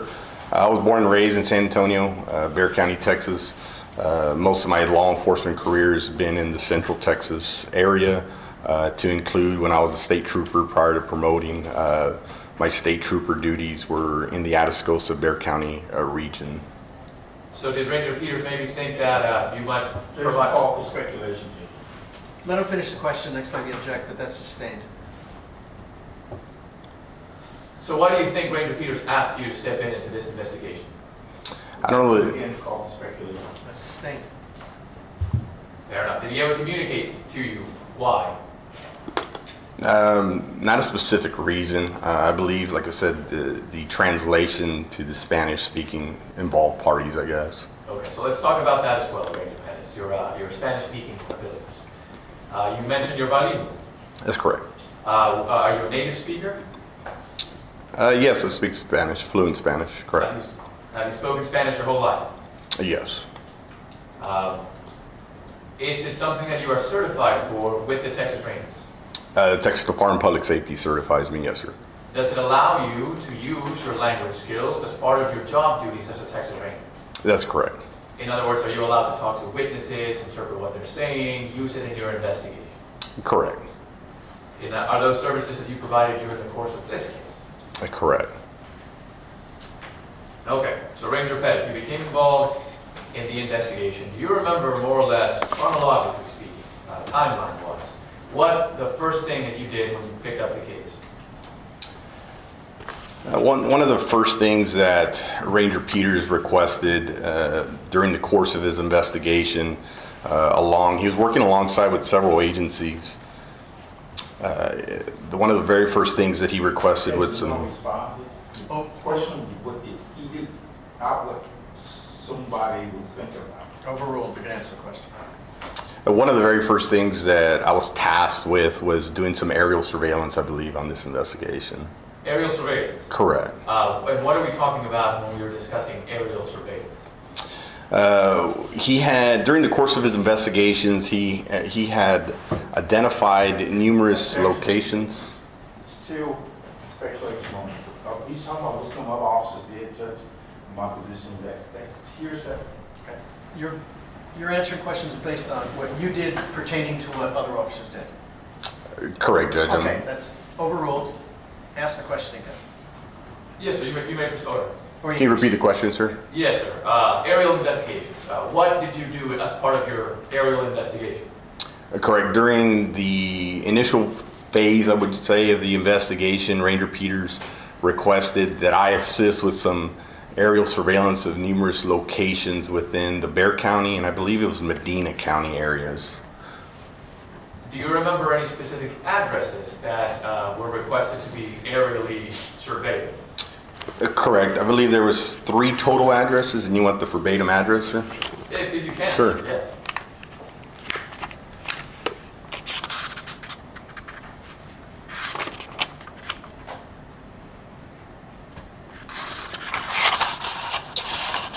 Myself and Texas DPS Special Agent Nava were requested to conduct some surveillance at... Objection. The witness appears to be reading from a document that's not in evidence. It's overruled. Go ahead. Special Agent Nava and I conducted some surveillance in the 1100 block. I believe it's 11125 Fowler Road, Atascosa, Bexar County, Texas was one address. Another address that was requested to conduct surveillance was 18407 Lucky Road, Atascosa, Bexar County, Texas. And the final address was 1387 Farm to Market Road, 471 North, in Castroville, Medina County, Texas. Are these addresses, Ranger Pettis, that came to the knowledge of law enforcement as potentially being relevant to the investigation into the murder and disappearance of Marisol Klingelhoff? That's correct. And that's why you went out there and surveilled them? Correct. While you were surveilling these things from the air, do you remember if you were in an aircraft or what kind of equipment was being used? Sure, I requested assistance from United States Customs and Border Protection Aircraft Division here in San Antonio. And I believe the aircraft that we utilized was a helicopter through CBP. We boarded in a helicopter and we conducted aerial surveillance on those locations. And you were personally present in the helicopter? I was inside of the helicopter, yes, sir. So you physically laid eyes on these locations? Correct. Due to the height that we're at, we utilize surveillance equipment, which would include cameras and computer screens within the aircraft. And that was done in this case? Correct. Okay. Now to refresh my recollection, Ranger Peters, you mentioned that 2 of those addresses were in Bexar County. Correct. And that was the Fowler address? Correct. One of the locations is on Fowler Road, and the other location, I believe, is Lucky Road. Okay. Now you were explaining to us how this is near the town of Atascosa, but it's still inside Bexar County. That's correct. Okay. Are you very familiar with this area? I am. Are you familiar with Google Maps? Yes, sir. You've used it before? I have. Fair enough. May I approach the witness, Your Honor? Yes. Let me show you 3 exhibits, Ranger Pettis. The first one is State's Exhibit number 19, that has already been admitted into evidence. But I would also like to show you number 18 and number 20. Would you kindly take a look? First, let's start with, I guess let's go chronologically. Let's start with 18. Can you recognize what 18 depicts? Yes, sir. State Exhibit 18 is a photocopy photograph of Bexar County and surrounded by some dotted lines showing the jurisdiction of Bexar County, Texas. And to your knowledge, is it a fair and accurate depiction of Bexar County as you understand it to be? Correct. What about State's number 19? State Exhibit 19 appears to be the same map, closer view, I guess, showing the outskirts of Loop 1604. There's also a red dot down here showing the location. And this is the exhibit that was previously admitted into evidence, right? That red dot, Ranger, whereabout is it, if you know? It's southern, southwest Bexar County. Okay. Is that one of the areas that you surveilled while you were aboard that helicopter? That's correct. Okay. And what about State's number 20? State Exhibit 20 is a zoomed in version of southwest Bexar County. Dictates Interstate 35. It's got 2 specific addresses on here. Fowler Road address and a Lucky Road address. And also the town of Lido and Somerset and Von Army are shown on this photograph. Fair and accurate depiction of what the image shows? That's correct. To your knowledge? Correct. And you described for us Fowler Road and Lucky Road, and those are the 2 addresses that you surveyed? That's correct. Now, you told us that you had used Google Maps before. I have, yes, sir. Is it possible on Google Maps to enter 2 addresses and then have the software, I guess, the program, plot a course between the 2 addresses?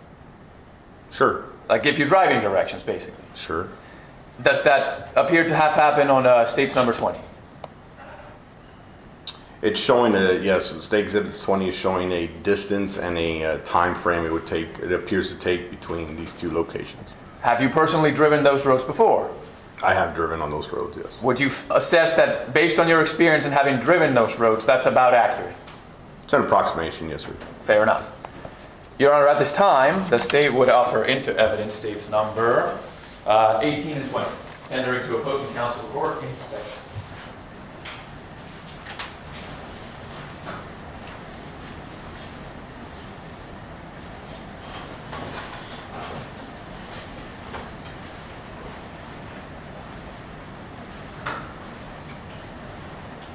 No, 18 and 20, they witness over that.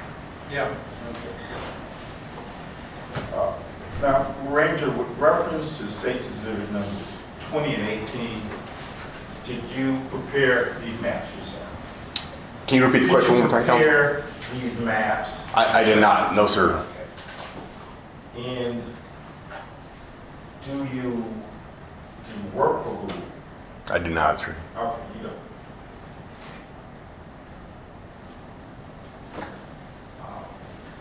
And it's fair to say that you did not do any measurements or anything else reference to these maps?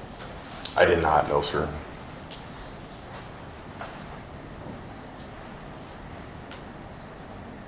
They could be accurate, they could be off a little, correct? From your purpose, I mean, you didn't do any studies on these maps to say, well, this is correct based on this, correct? I have not, no, sir. And you didn't, for your testimony here, you didn't go to locations and time it or on your vehicle, map it out in terms of how many miles from one place to the other, correct? I have not, no, sir. No.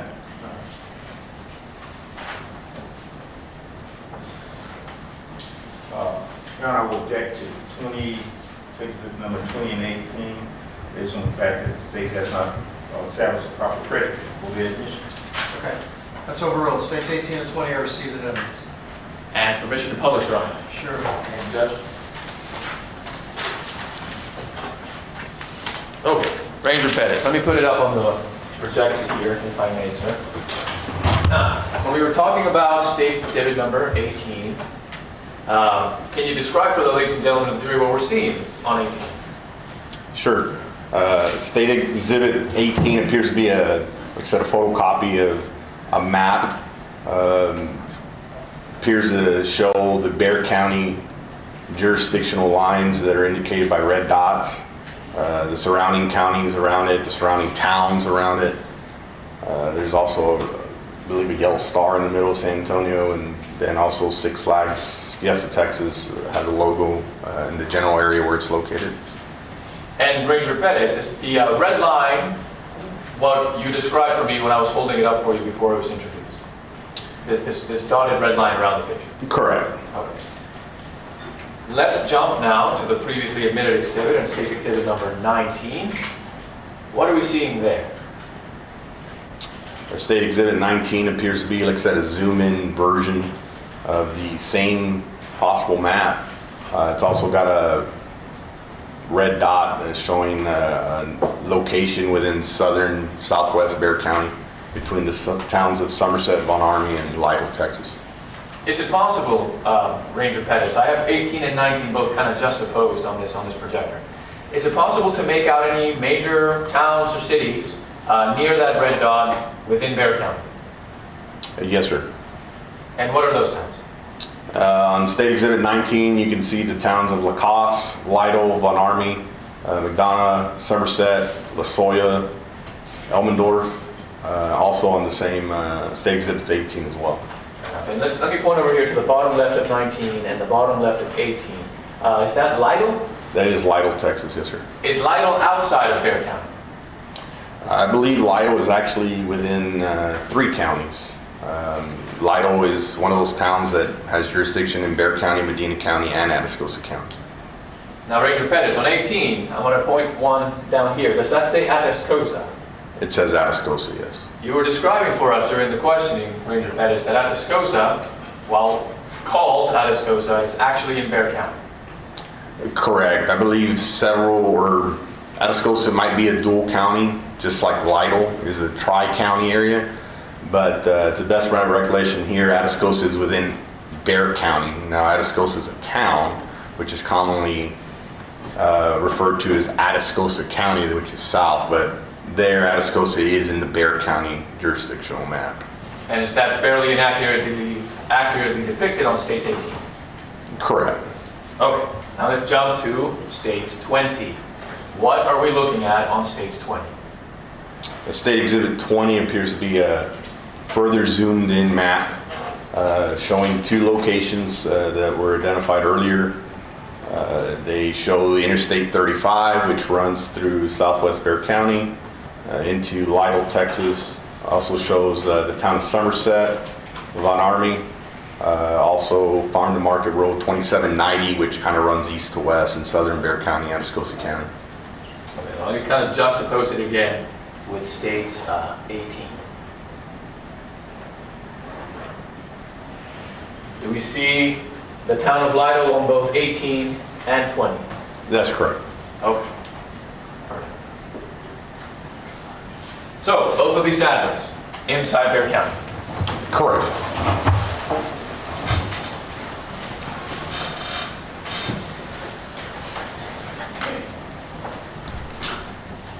Ranger Pettis, as a part of your duties in this case, did you also interview witnesses? I did interview some people, yes. Do you remember what witnesses you interviewed? Specifically, I remember speaking with a young man named Carlos. They referred to him as Carlitos, I believe. Okay, so specifically you recall talking to a Carlitos? Correct. Okay. Do you remember where that took place? I believe it was at the Fowler Road location. Okay. And do you remember the date, more or less? More specifically, if you can. It was during this time frame within May. I believe it was the same day that the search warrant was executed. Okay. So that same day that the search warrant is executed, you spoke to Carlitos at the Fowler Road address? Correct. Do you remember if Carlitos gave you a written statement? He provided a written statement, yes. Okay. Did you speak to any other witnesses? Alongside, I accompanied Ranger Peters and the other investigators while they spoke to several people, yes. Now you mentioned the execution of a search warrant. What locations was the search warrant given to search? I believe Ranger Peters obtained 2 or 3 search warrants. One of them, it was the Fowler Road location and the Lucky Road location. And also, I believe you got a search warrant for a vehicle. Yes, that's right. Okay. So several search warrants. Correct. Were you present the day that those warrants were executed? I was. And you just told us that, right? You talked to Carlitos? Correct. That's right. Okay. When you guys went out to those locations, do you remember what you were looking for? Any kind of evidence relevant to the offense of murder. What sort of things? That would be any kind of ballistic evidence, biological evidence, DNA, blood, body parts, anything that can be used to commit the offense of murder. Also electronic surveillance systems, any kind of electronic data that might have captured the offense or to locate witnesses. Do you remember if you found anything? At the Fowler Road location, a pretty extensive search was conducted, and we located what we believed after the medical examiner arrived was human bones. Okay, so some human remains. Correct. Where were these located, if you remember? In the rear portion of the yard, within a burn area, I believe. A burn area? Correct. Can you describe what you mean by that? What is a burn area? Correct. This area was initially observed during the aerial surveillance in the rear portion of the Fowler Road location. It appeared to be a large burn pit, which is common out in the rural areas. People go and they burn things. Large circular, while on scene, just large debris fields that had been burnt. You can tell that previously there was active fire there due to the ongoing heat, the debris there, and also I believe there were some burn barrels, which are common 55-gallon style barrels. A burn barrel? Correct. And what are burn barrels used for, as the name might imply? But what is a burn barrel used for? Well, I mean, a barrel can be used for numerous things, but in prior investigations, I've seen 55-gallon style barrels used to burn items. Also to storage items, liquids, or any other kind of debris. And that's where the what was believed to be the human remains, the bones, were located. I can't tell you exactly where they were located, but I believe, like I said, something was located there. Okay. Were you able to recover any shell casings? Personally, I did not recover. I believe some fire cartridges were located. Okay. And do you remember the caliber of those shell casings that were recovered? They were smaller caliber, I believe 25 caliber. Okay. At some point, while the search warrant was being executed, do you remember if you or Ranger Peters were notified of any vehicles that were arriving to the area?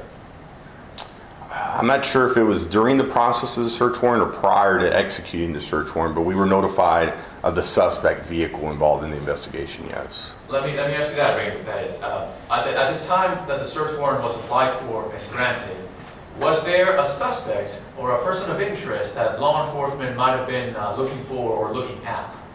Correct. There was I guess you'd say suspect. There was a suspect, and there was a suspect vehicle that was associated with the criminal investigation.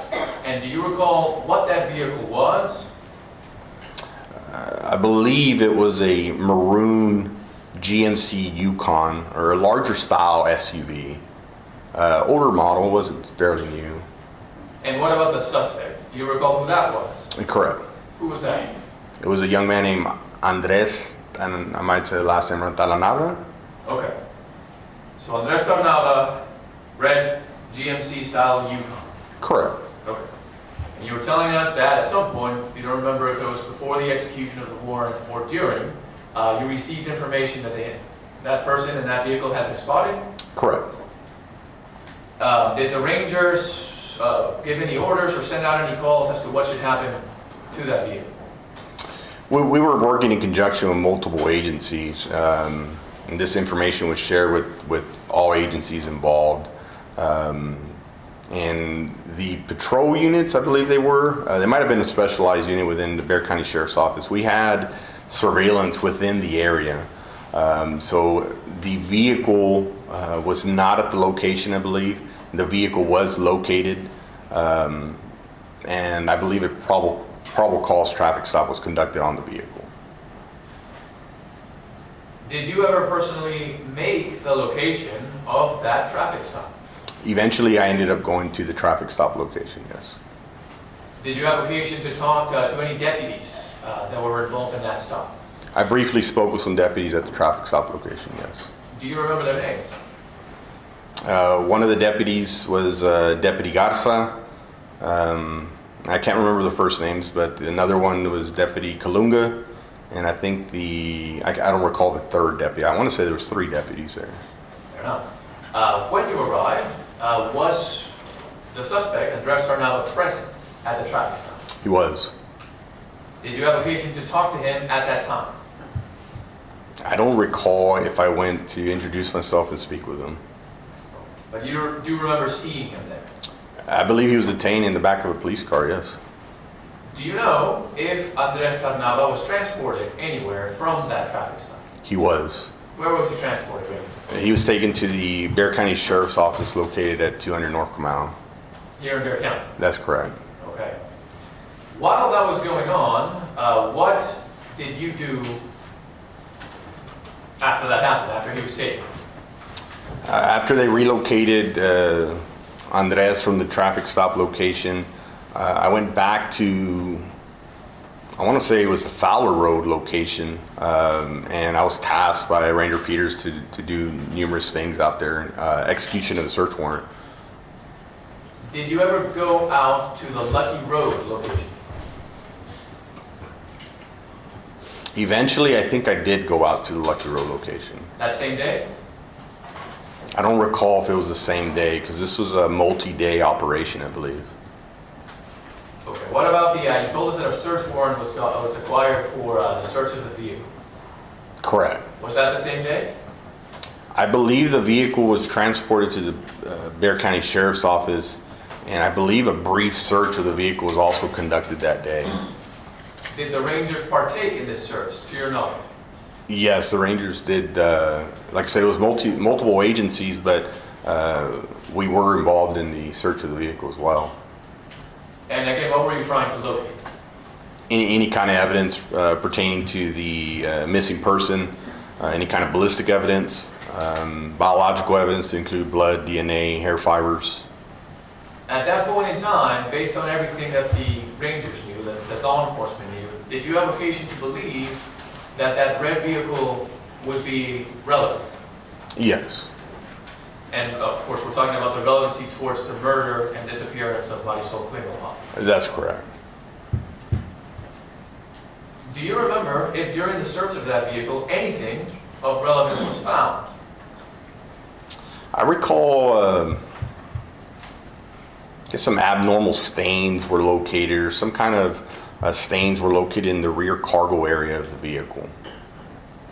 Why were these stains abnormal to you? Due to the location, and I believe some intelligence during the course of the investigation, were that the body was moved in that vehicle. Did you see stains that might be consistent with blood? There was some stains that were suspicious, yes. And what happens during the course of an investigation when a ranger or a law enforcement agent uncovers, like, let's say, like floor mats that might contain blood? What happens? A further crime scene process occur, the collection of the evidence. At that point, depending on the lead ranger's whatever he wants to do with it, as far as process it there or send it off to a criminal laboratory for further processing. Do you know if that occurred in this case? I believe so. Okay.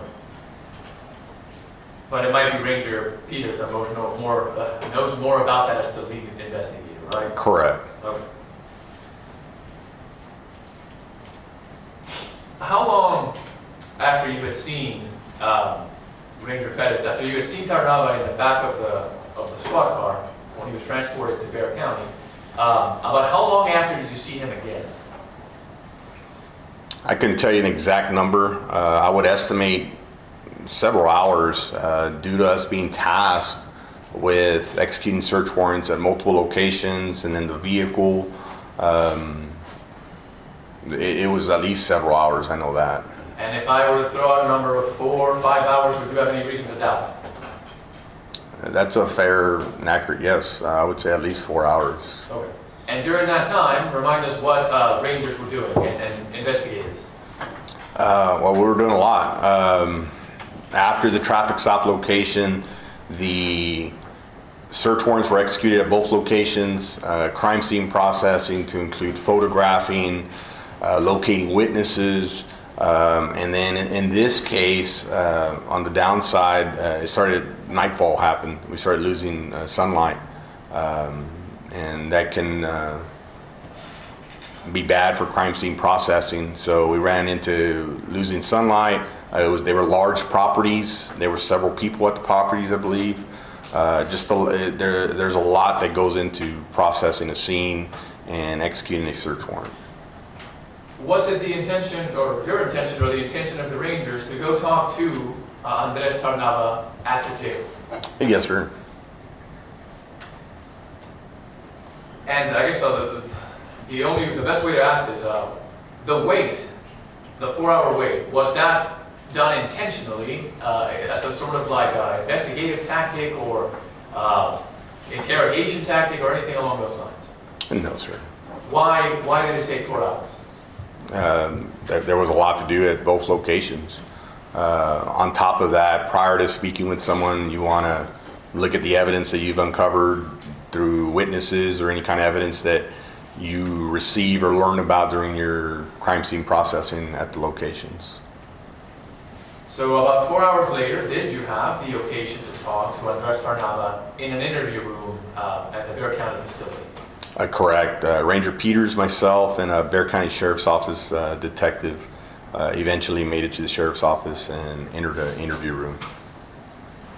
Now you mentioned Ranger Peters was with you, and who else? It was a Bexar County Sheriff's Office Missing Persons Unit detective. I believe the young man's name was Arvizo. Is it customary, Ranger Pettis, when an interview of a suspect takes place, for that interview to be recorded? Correct. And is it the practice of the Texas Rangers, when a suspect is going to be interviewed in custody, to read him or her their Miranda rights? That's correct. Was that done in this case? It was. Have you had an opportunity, Ranger Pettis, to review Andres Tarnava's interview video? I did review some of it just earlier today, yes, sir. May I approach the witness room? Yeah.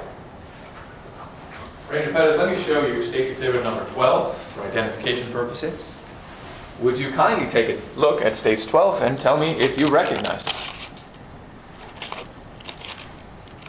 I do recognize State Exhibit 12. And how do you recognize it, sir? Due to me initialing and dating the CD. Is this the CD of the interview that you reviewed prior to your testimony here today? Correct. Does it fairly and accurately depict the events of the interview as you remember them happening? Correct. Short of some redactions that had to be made, right? Correct. Okay, but short of that, fair and accurate depiction. Correct. Has it been changed or altered other than in the way we just discussed? Not to my knowledge, no. Okay, Judge, at this time, the state would offer States 12 into evidence tendering to opposing counsel. To approach it.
Exhibit 12 is received in evidence. All right, ladies and gentlemen, here's the dilemma. As you know, there's about 4 hours of silence on this evening, as well as about an hour, hour and a half of talking. That would take us substantially past 5 o'clock this evening. So there's just some decisions to make how we handle that logistically for you guys, like fast forwarding and stuff like that, although, you know, it is in evidence now, all of it. That's kind of what we're wrestling with right now. So, being that it's already 4:30, I think it's probably better for you guys if we don't cut it all up and do that, and let's just tackle it Thursday morning, all of it, together. The state will put on the rest of whatever they want to do with this video, and then the defense will have an opportunity to cross-examine based upon that, okay?